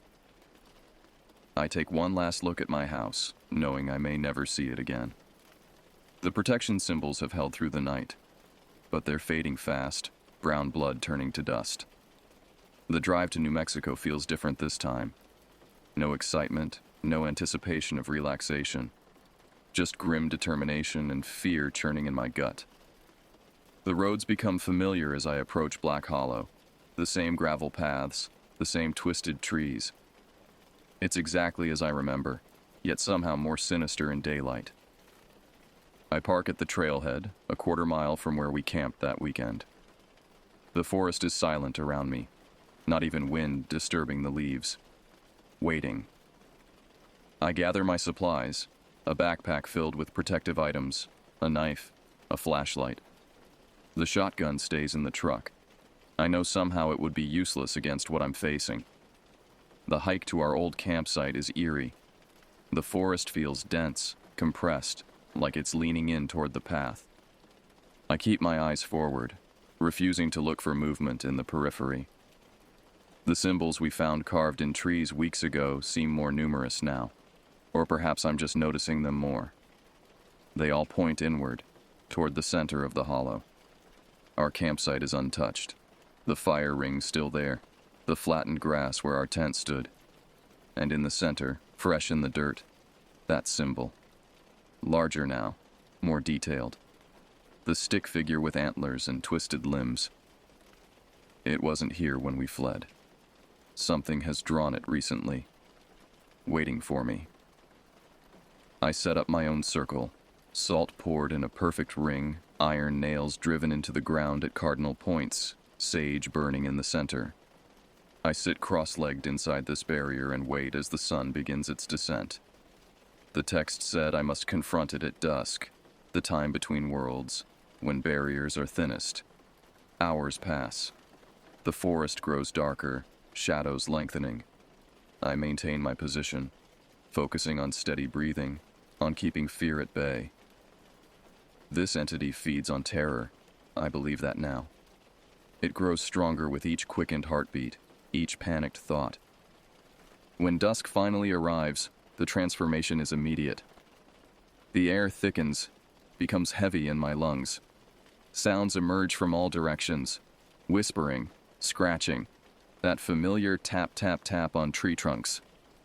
Movement flickers at the edges of my vision, but I keep my gaze fixed on the symbol in the dirt. I know you're here, I say, voice stronger than I feel. I've come to end this. The whispering intensifies, becoming a chorus of voices. Some I recognize. Vincent's laugh, Drew's sarcastic tone, my own voice calling for help. They circle around me, incorporeal yet pressing against my protective barrier, testing its strength. Then silence falls again. Complete. Absolute. And it appears, stepping from between trees that seem to bend away from its passage. Taller than I remembered, its limbs longer, its body more twisted. The head still at that wrong angle, black void eyes fixed on me. It stops at the edge of my circle, head tilting as it examines my barrier. A sound emerges from it, that broken, raspy breathing I first heard outside our tent. You came back, it says, using my voice perfectly now. No distortion, no mechanical quality, just my voice, as if coming from my own mouth. To finish this, I reply, fighting to keep my voice steady. Finish? It asks, circling my barrier slowly. Nothing ends, it only changes, becomes something new. I follow its movement, turning to keep it in sight. What are you? A sound that might be laughter. I am what walks between, what watches, what waits. What did you do to my friends? It pauses, head tilting further. They ran, you stayed. Where are they? Here, it says, gesturing to itself. There. Everywhere. Part of the watching now. My blood runs cold at the implication. That my friends aren't just gone. They've been absorbed somehow, become part of this entity. Their voices, their memories, parts of them still exist within it. And that's what you want from me, I say, not a question. You are different, it replies. You came back. Voluntary offerings are rarer, stronger. I'm not offering myself. That broken laughter again. Yet here you are. The entity moves closer to my barrier, one elongated finger reaching out to touch the line of salt. It hisses, withdrawing slightly as the salt glows faintly on contact. Protections, it says, almost amused. They will not last. They don't need to, I reply, reaching into my backpack. I just need them long enough. I withdraw the final item from my pack. A small mirror, its surface inscribed with the counter symbol I'd been using at home. The circle with a line through it, drawn in my blood. The entity recoils slightly, those void eyes narrowing. Reflections can be problematic. That's what I'm counting on, I say, raising the mirror toward it. You've been taking from us, our voices, our forms, our fear. Now I'm taking back. I begin reciting the words from the Navajo text, ancient phrases that feel strange on my tongue, but powerful nonetheless. As I speak, the mirror's surface begins to ripple, like water disturbed by a stone. The entity shrieks, a sound that contains multitudes, dozens of voices crying out at once. It lunges toward my barrier, clawed hands striking against the invisible wall created by salt and iron. The mirror in my hands grows hot, painfully so, but I continue the chant, holding it steady, pointed at the creature. Its form begins to waver, like heat rising from asphalt, portions of it seeming to peel away, drawn toward the mirror's surface. I hear Vincent's voice clear as day. Keep going. Then Drew's. It's working. The entity thrashes, its form stretching, distending as pieces of it are pulled into the mirror. The void eyes fix on me one last time, and I hear my own voice emerge from it once more. This changes nothing. I am always watching. With a sound like air rushing from a vacuum, the entity collapses inward, drawn into the mirror in a spiral of darkness. The glass cracks but holds, a web of fractures spreading across its surface. Within the cracks I can see movement, shadows shifting, faces forming briefly before dissolving again. Then stillness. The forest exhales around me, normal sounds returning, insects chirping, leaves rustling. My protective circle remains intact, but the mirror in my hands feels heavy, alive with captured energy. I don't know if I've destroyed the entity or merely contained it. The texts weren't clear on that point. All I know is that the pressure is gone. That sense of being watched, being hunted, has lifted. Whether temporary or permanent, I've bought myself time. I carefully wrap the mirror in a cloth inscribed with protective symbols and place it back in my pack. The forest feels different now. Not friendly exactly, but neutral. No longer actively hostile. As I hike back to my truck, I think about Drew and Vincent. Are they truly gone? Or is some essence of them trapped within that mirror now, along with the entity that took them? The thought is both horrifying and strangely comforting. At least they're not suffering anymore. At least there's some form of closure. Back at the truck, I place the wrapped mirror in a box lined with salt and iron filings, then seal it with wax mixed with sage ash. I don't know what to do with it long term. Perhaps bury it somewhere remote or find someone with more knowledge who can handle it safely. All I know is this. The thing from the woods, it's not just some cryptid or old story. It's real. And while I may have contained it for now, I don't believe for a second that it's gone completely. These entities don't die. They wait. They watch. They find new ways to reach through the barriers between their world and ours. So I remain vigilant. I check my doors twice before bed. I renew protective symbols regularly. And I never, ever answer when I hear a voice calling for help in the night. Because now I know. I didn't bring it back. It followed. And somewhere, somehow, it's still watching.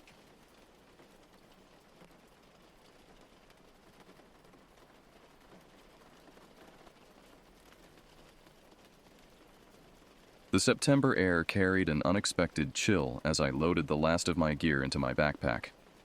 My 3 companions, Jordan, Mia, and Ben, were already packed and waiting beside the trailhead sign for the Blackwater Ridge Trail in Colorado's Roosevelt National Forest. We had been planning this 4-day backcountry hiking trip for months, carefully mapping our route through some of the most isolated terrain in the state. Weather report says clear skies until Tuesday, Jordan announced, scrolling through his phone before tucking it into his pocket. After that, we should be heading back anyway. I nodded, adjusting my pack straps. Perfect timing then. Once we hit the Cascade Valley Junction, we'll be completely off-grid. That's the whole point, isn't it? Mia grinned, her experienced eyes scanning the forest edge. 4 days of actual wilderness. No cell service, no tourists, no interruptions. Ben looked less enthusiastic. This was his first major backpacking trip, and I caught the nervousness in his darting glances. The rangers at the station mentioned there have been some incidents with wildlife lately, something about unusual predator behavior. I shrugged it off. Black bears getting into food caches, probably. We know the drill. Hang our supplies, make noise on the trail, carry bear spray. As we set off, the forest welcomed us with the familiar symphony of rustling leaves and distant birdsong. The trail began relatively well maintained before gradually narrowing and becoming less defined as we pushed deeper into the wilderness. By late afternoon, we had covered nearly 8 miles of increasingly difficult terrain. This spot seems good for tonight, I suggested as we reached a small clearing near a stream. Water source, flat ground, natural windbreak from those rocks. Camp setup was efficient, each of us falling into our assigned roles from previous trips.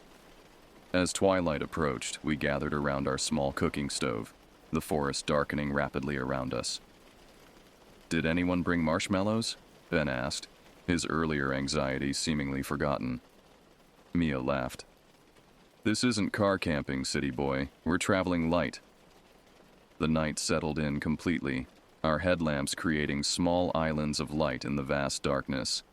The fire restrictions meant no campfire, leaving the woods around us pitch black beyond our immediate vicinity. That's when I first noticed something odd. The forest had gone completely silent. "Listen," I whispered, raising my hand. "To what?" Jordan asked. "Exactly, nothing. No insects, no night birds, nothing." We all fell quiet, the sudden absence of natural sound creating an uncomfortable void that pressed against our ears. "Probably just the weather change," Mia offered, but I could hear the uncertainty in her voice. Ben shifted uncomfortably.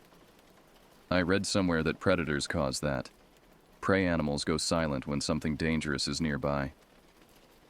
"Thanks for that comforting thought," Jordan muttered.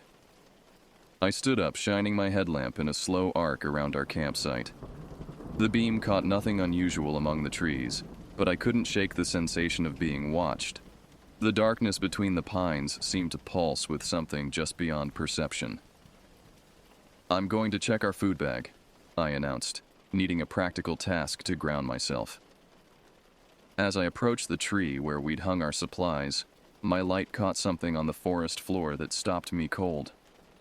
Fresh tracks in the soft earth. Not bear or mountain lion as I would have expected, but something that looked unsettlingly close to human footprints. Except they were distorted somehow, the toe impressions too long, the arch too high. I knelt for a closer look, careful not to disturb them. They circled our campsite completely, forming a perimeter around us. What disturbed me most was their deliberate pattern. Whoever or whatever had made them had been methodically encircling our position, gradually tightening the loop. I decided not to mention this to the others yet. No sense causing panic on the first night. But as I returned to our camp, I discreetly moved my knife from my pack to my pocket and positioned myself where I could watch the darkest section of the surrounding forest. "Everything secure?" Mia asked. "All good," I lied, forcing a smile. Later, zipped into our separate tents, I lay awake listening to the continued unnatural silence. Around 2 a.m., that silence broke, not with the normal sounds of the forest returning, but with a single prolonged sound that made my skin crawl. From the distance came what I can only describe as a human voice attempting to mimic a coyote howl.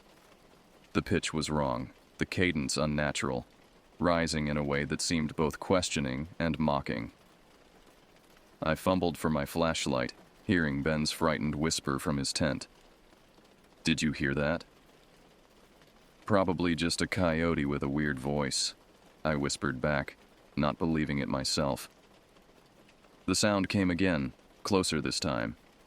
Then another answered from the opposite direction. No one in our camp slept for the remainder of that night. Dawn brought relief, the oppressive darkness receding as pale light filtered through the trees. We gathered around our stove for coffee, the mood subdued and eyes shadowed from lack of sleep. "So we all heard it," Jordan confirmed, his usual bravado noticeably diminished. "Those weren't normal animal sounds." "Could have been other hikers messing around," Mia suggested, though she didn't sound convinced. Ben looked pale.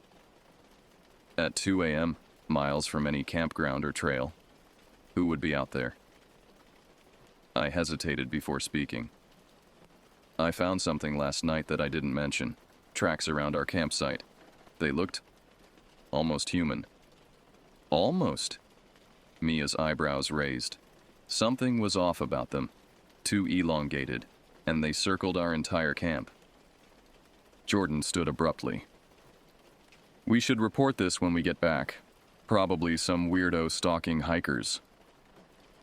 "We're already a day's hike from the trailhead," I pointed out, "and today's route takes us even deeper in. If we turn back now, we'd still be camping another night in the forest." We debated our options, ultimately deciding to continue to our planned destination, a remote alpine lake that would give us better visibility and fewer approach points than our current forested location. Safety and openness rather than retreat.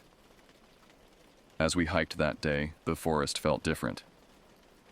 Birdsong returned, but sporadically, creating pockets of sound followed by stretches of silence. The trail became faint, forcing us to navigate more by map and compass than by path. By midday, an uneasy feeling had settled between my shoulder blades, the persistent sensation of being followed. "Hold up," I called, stopping suddenly. The others paused, watching as I slowly backtracked to examine a section of the trail we'd just passed. There in the duff and pine needles was a clear boot print, one that hadn't been made by any of us. It was recent, the edges still sharp. "Someone's behind us," I said quietly. "These weren't here when we came through." Mia frowned. "Rangers, maybe? This far out, without announcing themselves?" Jordan shook his head. "Not likely." Ben's voice trembled slightly. "My uncle works search and rescue in Montana. He told me stories about backcountry stalkers, people who live off the grid and follow hikers, sometimes for days, watching them." "Great," Jordan muttered. "Just what we needed to hear." We continued with new wariness, frequently checking behind us. I noticed Ben repeatedly reaching for his bear spray, keeping it accessible in his side pocket. The day grew unseasonably cold as clouds gathered, diffusing the sunlight into a gray haze that made the forest appear washed out and dreamlike. Around mid-afternoon, we stopped at a stream crossing for water and a quick rest. As I filtered water, I noticed something downstream, a crude arrangement of sticks forming what looked like a small arch or doorway, about 2 feet high, constructed on the opposite bank. "Did one of you make that?" I asked, pointing. Everyone shook their heads. "Might be from other hikers," Mia offered, but her expression betrayed doubt. "Or kids playing," Jordan added unconvincingly.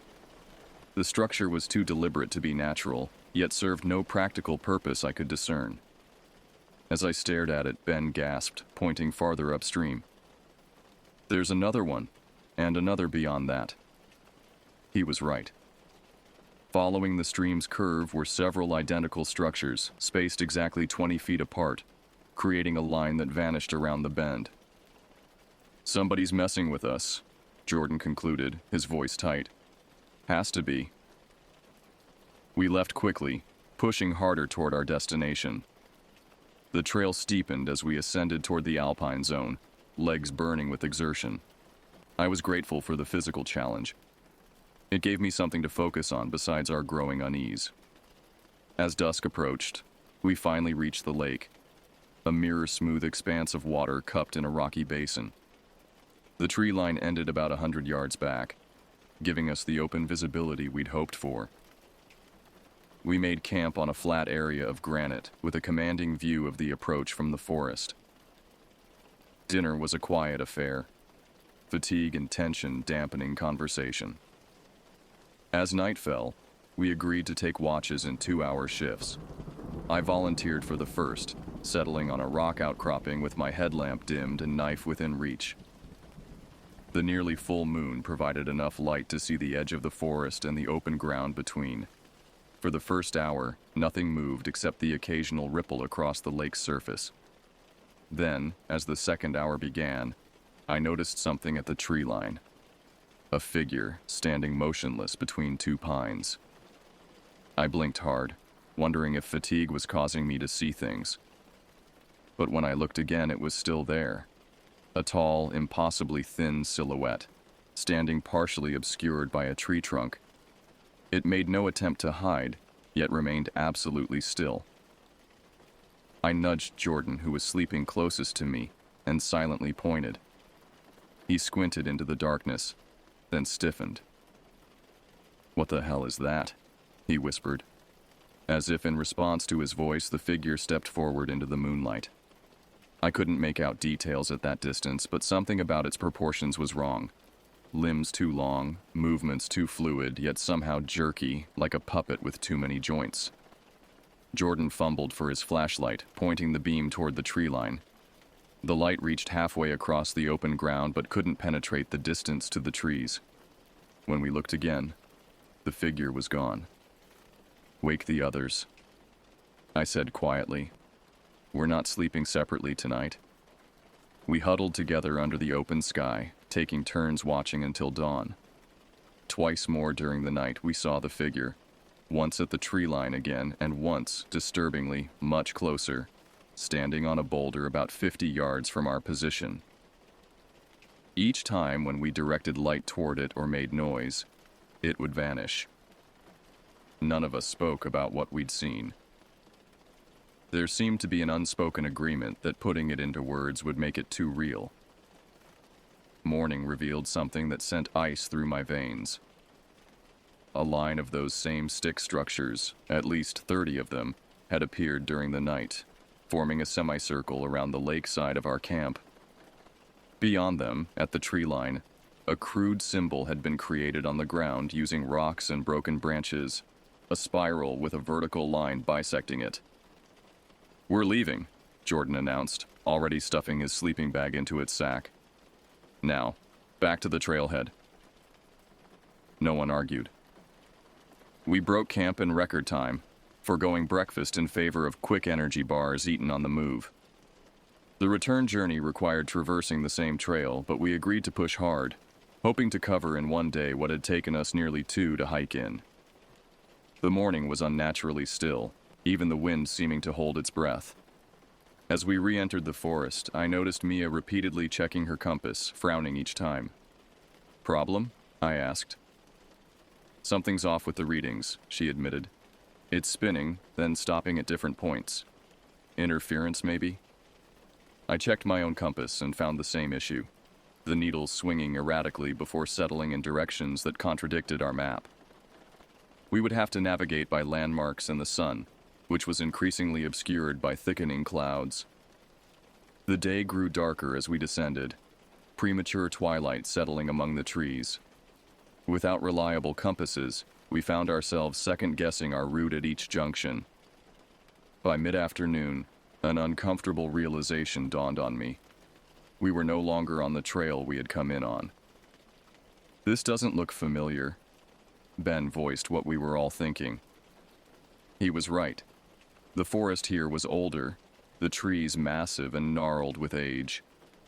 Thick carpets of moss covered fallen logs, and the undergrowth was sparse, not the dense thickets we'd pushed through on our way in. Jordan consulted the map, trying to determine where we'd gone wrong. "We must have turned north at that last stream crossing instead of northeast. If we correct now, we should intersect the main trail within a couple miles."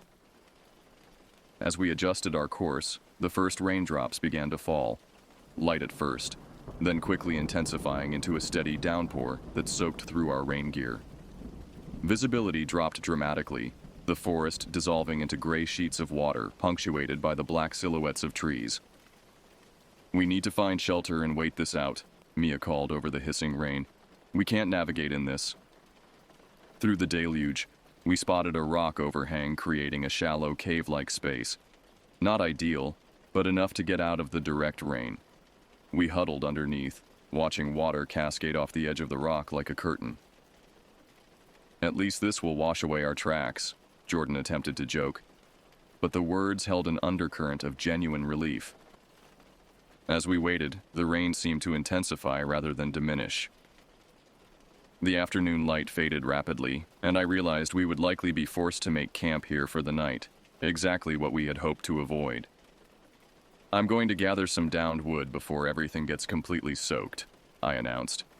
"If we can find enough dry material under the overhang, we might actually have a small fire tonight. We're far enough from the dry zones that fire restrictions shouldn't apply here, especially in this rain." Ben looked alarmed. "You're going out there alone."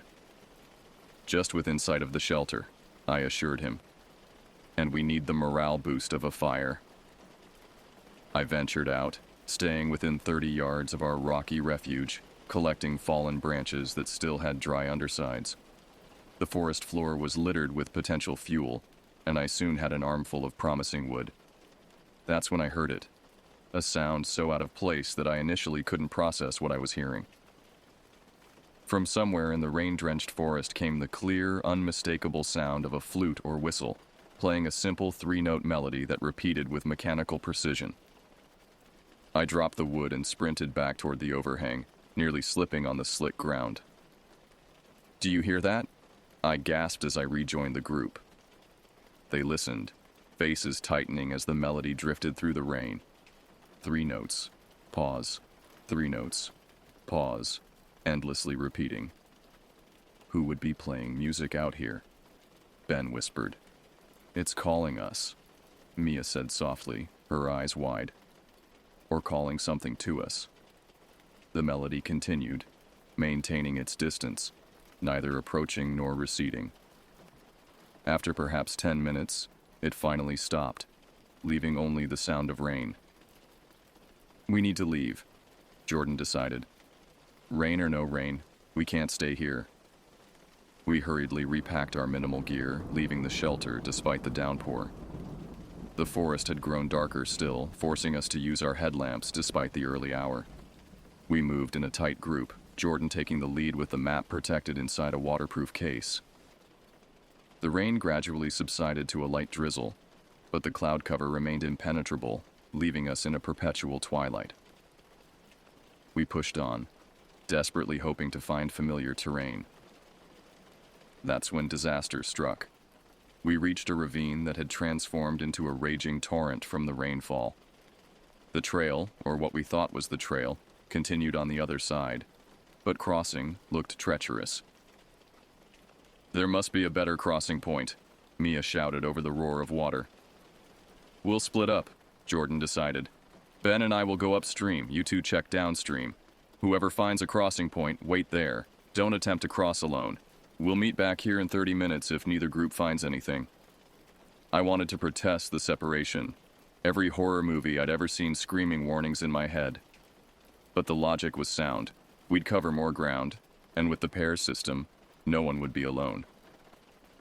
Mia and I headed downstream, following the ravine's edge. The gray light was fading fast, and I repeatedly checked my watch, determined not to exceed our 30-minute limit. 20 minutes into our search, we found what looked like a possible crossing. A fallen tree that spanned most of the gap, with only a short jump needed at the far end. "Let's go back and get the others," I said. Mia nodded, already turning to retrace our steps. That's when we heard it. A scream, distant but distinct, coming from the direction we'd left Jordan and Ben. We ran, stumbling over roots and rocks, calling their names. The forest seemed to swallow our voices. The only response, the steady drip of water from leaves. When we reached the original meeting point, neither Jordan nor Ben was there. "Jordan?" I shouted. "Ben?" Nothing. "They must have gone upstream farther than planned," Mia reasoned, though her voice trembled. "Or maybe they found a crossing and went ahead." Without waiting for us, after we heard a scream, we stood in indecision, the forest growing darker by the minute. Finally, I made a choice. We need to follow them upstream. If something happened, they might need help. We set off in the direction they had gone, headlamps cutting weak paths through the gloom. After 10 minutes of careful progress, Mia grabbed my arm, pointing silently ahead.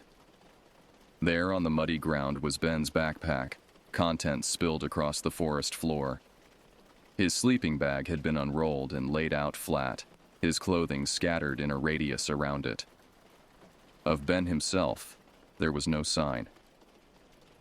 "Something's not right," Mia whispered unnecessarily. I knelt to examine the scene, looking for signs of a struggle or accident. What I found instead made no sense. Ben's clothes hadn't been torn or damaged, but rather precisely arranged in a bizarre pattern, forming a crude outline of a human figure on the ground. "Jordan!" I called again, desperation edging my voice. "Ben!" The forest remained silent. As I turned to Mia, something caught my eye. A flash of color against the trees that didn't belong. Jordan's red rain jacket hung from a branch about 6 feet off the ground, swaying slightly in the gentle breeze that had followed the rain. We approached cautiously. The jacket was empty, sleeve arms outstretched as if in welcome or warning. Pinned to the front was a piece of paper, protected from the rain by the jacket's water-resistant material. On it, drawn in what looked disturbingly like dried blood, was the same spiral with line symbol we had seen by the lake. "We need to get out of here," Mia whispered. "Now." I agreed, but a new problem presented itself. Which way was out? Without our companions, without functioning compasses, and with the last of the daylight fading, we were effectively lost in a forest that suddenly felt malevolent in its vastness. We decided to follow the ravine downstream to the crossing we'd found. From there, we would pick a direction and maintain it, hoping to eventually hit a trail or road. It wasn't much of a plan, but it was all we had. As full darkness descended, we made our way carefully across the fallen tree bridge, the water below having receded slightly but still flowing with threatening speed. On the far bank, we paused to get our bearings. That's when we heard the flute again. The same 3-note melody, but this time from multiple directions at once, as if we were surrounded by invisible musicians. The sound seemed to come from everywhere and nowhere, disorienting in its omnipresence. We ran blindly, desperation overriding caution. The music followed, always maintaining its distance, herding us deeper into unknown territory. Eventually, physical exhaustion forced us to stop, collapsing against the base of a massive pine. "It's toying with us," Mia gasped between breaths. I had no counter-argument to offer. We spent that night huddled together at the base of the pine, taking alternating watch shifts. The flute music stopped after our flight, replaced by occasional sounds that might have been footsteps circling our position, just far enough away to remain unseen in the darkness beyond our light. Dawn brought no comfort, a gray, misty morning that limited visibility to perhaps 50 yards in any direction. We ate the last of our emergency rations, saving only a few energy bars for what we hoped would be our final push to safety. If we keep moving downhill, we should eventually reach a road or settlement, I reasoned, trying to infuse confidence into my voice. Water flows downhill. Civilization tends to be in valleys. It's our best chance. Mia nodded, her face drawn with fatigue but eyes still alert. And we stay together, no matter what. We began our descent through the mist-shrouded forest, constantly scanning for landmarks or signs of human presence. The terrain grew increasingly unfamiliar. Rock formations I didn't recognize, tree species that seemed out of place for the region. Around midday, we stumbled upon something that stopped us in our tracks, a small, crude cabin nestled between towering pines. Its construction was primitive, rough-hewn logs stacked and sealed with mud, a roof made of overlapping bark slabs, a single door hanging slightly ajar. "Hello?" I called cautiously. "Anyone there?" Silence. "We shouldn't," Mia whispered as I took a step toward the structure. "It might have supplies," I countered. "A map, a working compass, something to help us navigate. Or it might belong to whatever's been stalking us." I hesitated, weighing the risks. Desperation won. "I'll be quick. Just a look." The cabin door creaked as I pushed it open. The interior was a single room, dim even in daylight. As my eyes adjusted, I made out sparse furnishings, a table, a chair, a crude bed frame with what looked like an animal hide stretched across it. The walls, however, drew my complete attention. Every inch of available space was covered with drawings, crude, childlike renderings in what appeared to be charcoal and red ochre. They depicted stick figures in various poses, many with exaggerated limbs and distorted proportions. Interspersed among them were the now familiar spiral symbols, hundreds of them, varying in size from tiny markings to designs that spanned several feet. On the table lay an open journal, its pages yellowed with age. The handwriting inside was cramped and increasingly erratic as the entries progressed. I scanned the most recent pages.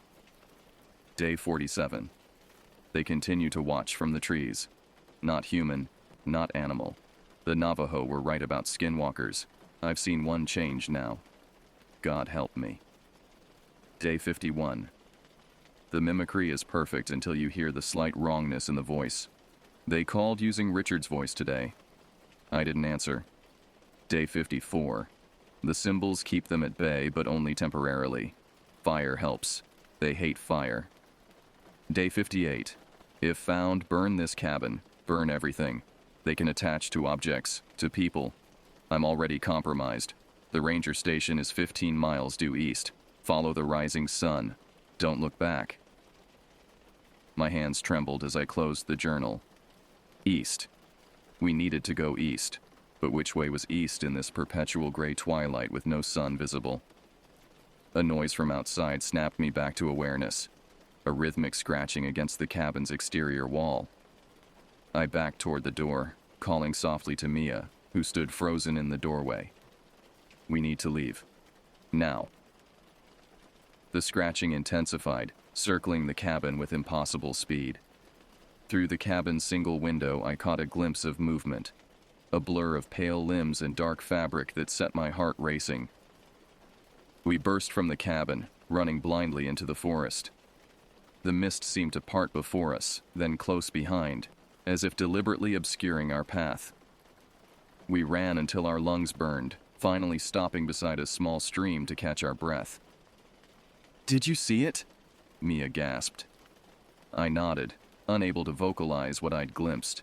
The proportions all wrong. The movements too fluid. The suggestion of a face that wasn't quite a face. The journal mentioned a ranger station, I finally managed. 15 miles east. Which way is east? Mia asked, voice small. I looked up, trying to penetrate the cloud cover for any hint of the sun's position. Nothing but uniform gray. Moving water, I realized suddenly. Streams in this region generally flow east to west. If we follow this upstream, we should be heading roughly east. It wasn't much, but it was all we had. We began following the stream, pushing through increasingly dense underbrush that tore at our clothing and skin. The day wore on, the dim light neither brightening nor fading, trapped in perpetual twilight. Late in the afternoon, we reached a clearing that made us stop short. In the center stood a circle of those stick structures, dozens of them, all identical, all facing inward toward a central space. And in that space lay our missing companion's possessions, Jordan's backpack, Ben's hiking boots, both their wallets open to display their ID cards. "It's a trap," Mia whispered. "They want us to go in there." I nodded, slowly backing away. We go around. We skirted the clearing, giving it a wide berth. As we re-entered the forest on the far side, I noticed something had changed. The mist had developed a faint yellow tinge, and the air carried a subtle odor of decay. "Do you smell that?" I asked. Mia nodded, covering her nose with her sleeve. Like something died. The smell intensified as we continued, becoming so overwhelming that we were forced to breathe through fabric pressed against our faces. Through the yellowish mist, shapes began to appear, hanging forms suspended from tree branches. I approached one cautiously, then recoiled in horror. Animal carcasses, dozens of them, hung at eye level. Rabbits, squirrels, a fox, even a young deer, all meticulously skinned, their flesh exposed to the air. None showed signs of being consumed or scavenged. This wasn't about food. This was about display, about warning. We quickened our pace, pushing through the macabre gallery. The yellow mist thickened, making it difficult to see more than a few yards ahead. Disorientation set in, each tree looking identical to the last. No landmarks to guide us. "Listen," Mia suddenly whispered, grabbing my arm. Through the stillness came a sound that made my skin crawl. Voices calling our names. Not Jordan's or Ben's voices, but perfect imitations of our own. "Mia?" called my voice from the mist to our left. "Help me, Mia." "Don't answer," I hissed. "Keep moving." The voices persisted, circling us, moving with impossible speed through the forest. Sometimes they called with our voices, sometimes with sounds that approximated speech, but contained too many syllables, too many overlapping tones. Night approached again, the dim light fading to true darkness. We had no choice but to stop, our exhaustion making further progress dangerous. We found a defensible position, our backs against a large boulder, the stream to our right, providing some protection. "We need fire," I said, remembering the journal. "They hate fire." We gathered what dry material we could find, using the emergency fire starter from my pack to ignite a small blaze. The flame's warm light pushed back the darkness, creating a small circle of visibility. "One of us should sleep while the other keeps watch," I suggested. 2-hour rotations. Mia nodded, too exhausted to argue. She curled up near the fire while I took first watch, knife in hand, staring intently into the darkness beyond our camp. For the first hour, nothing moved. Then, as the fire began to die down, I caught movement at the edge of the light. A figure standing motionless between two trees. Not approaching, just watching. I added more fuel to the fire, the flames leaping higher. The figure retreated slightly, but remained visible. "I can see you," I called, immediately regretting breaking the silence. The figure tilted its head at an impossible angle, as if considering my words. Then, in a voice that was nearly but not quite human, it spoke. "I can see you, too." Each word was precisely enunciated, as if the speaker was tasting the sounds, learning them as they were produced. The voice had a hollow quality, like words spoken into an empty metal drum. I woke Mia with a hand over her mouth, warning her to silence with my eyes. She nodded, slowly sitting up to see what I was staring at. The figure had moved closer while my attention was diverted, now standing just at the edge of our firelight. In the flickering illumination, I could make out more details. The disproportionately long limbs, the too thin torso, the head that sat awkwardly on a neck that seemed to contain too many vertebrae. It wore what might once have been human clothing. Tattered remains of a park ranger uniform, the fabric discolored and hanging in strips. Where skin was visible, it had an unnatural pallor, stretched too tight over the frame beneath. "What do you want?" I found myself asking, hand tightening on my knife, though I knew it would be useless. The figure's mouth stretched into something approximating a smile, revealing teeth too numerous and too sharp for a human jaw. "What you have," it replied, the words coming easier now. "What you are." It took a step forward, entering the periphery of our firelight.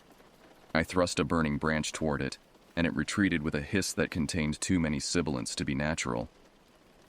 "The fire," Mia whispered. "It really is afraid of fire."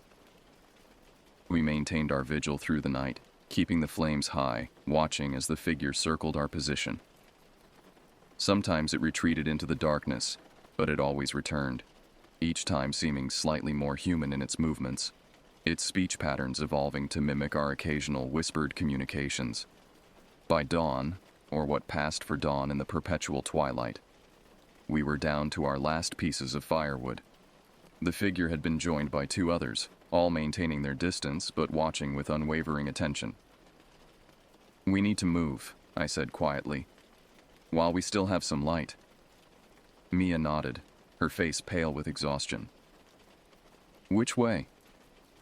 I glanced up at the sky, now tinged with a faint luminosity that suggested the sun's position to the east. "That way, as fast as we can." We gathered our minimal remaining gear, each taking a burning brand from the fire. The watching figures retreated as we stepped beyond our night's sanctuary, maintaining a distance that kept them just visible through the mist. We walked with purpose, ignoring their calls and our voices, their mimicry of our friends' pleas for help. The forest began to thin slightly, the terrain becoming more familiar. We were approaching the edge of the wilderness area. Hope surged as we spotted a trail marker, an actual official Forest Service sign indicating a junction. We had found our way back to a maintained trail. The watching figures had disappeared, retreating as we approached civilization. We followed the trail markers with renewed energy, our pace quickening despite our exhaustion. Within an hour, we reached a fire road, a clear sign of human infrastructure. Another hour brought us within sight of the ranger station mentioned in the journal. As we staggered into the station's parking lot, a ranger emerged from the building, eyes widening at our condition. "My God, what happened to you folks?" he asked, hurrying to assist us. The story poured out, our missing companions, the strange happenings, the cabin, the figures in the forest. With each detail, the ranger's expression grew more concerned. "This area has history," he finally said when we'd finished. "The native tribes avoided certain sections of these mountains for centuries, called them skinwalker territory." "You believe us?" Mia asked, surprise evident in her voice. The ranger was silent for a long moment. "Let's just say you're not the first hikers to come out of those woods with stories, and some don't come out at all." He helped us inside, calling for search and rescue to organize a team to look for Jordan and Ben. Though I provided detailed descriptions of where we'd last seen them, I knew in my heart they wouldn't be found. Later, as we sat wrapped in blankets, waiting for transport to the hospital for evaluation, the ranger approached with a worn folder. "Thought you might want to see these," he said quietly, opening it to reveal missing persons reports, dozens of them spanning decades, all from the same section of wilderness. Some cases get solved, many don't. As I flipped through the pages, a name caught my eye. Richard Calloway, missing 3 months ago. The journal in the cabin had mentioned Richard. It couldn't be coincidence. "What do you think is out there?" I asked the ranger. He shook his head slowly. "I've worked these mountains for 20 years. I've seen things that don't fit any scientific explanation. The old tribes had names for them: skinwalkers, wendigos, shapeshifters. Modern science calls it hallucination, exposure, paranoia. But you know better," Mia said. It wasn't a question. The ranger met her gaze steadily.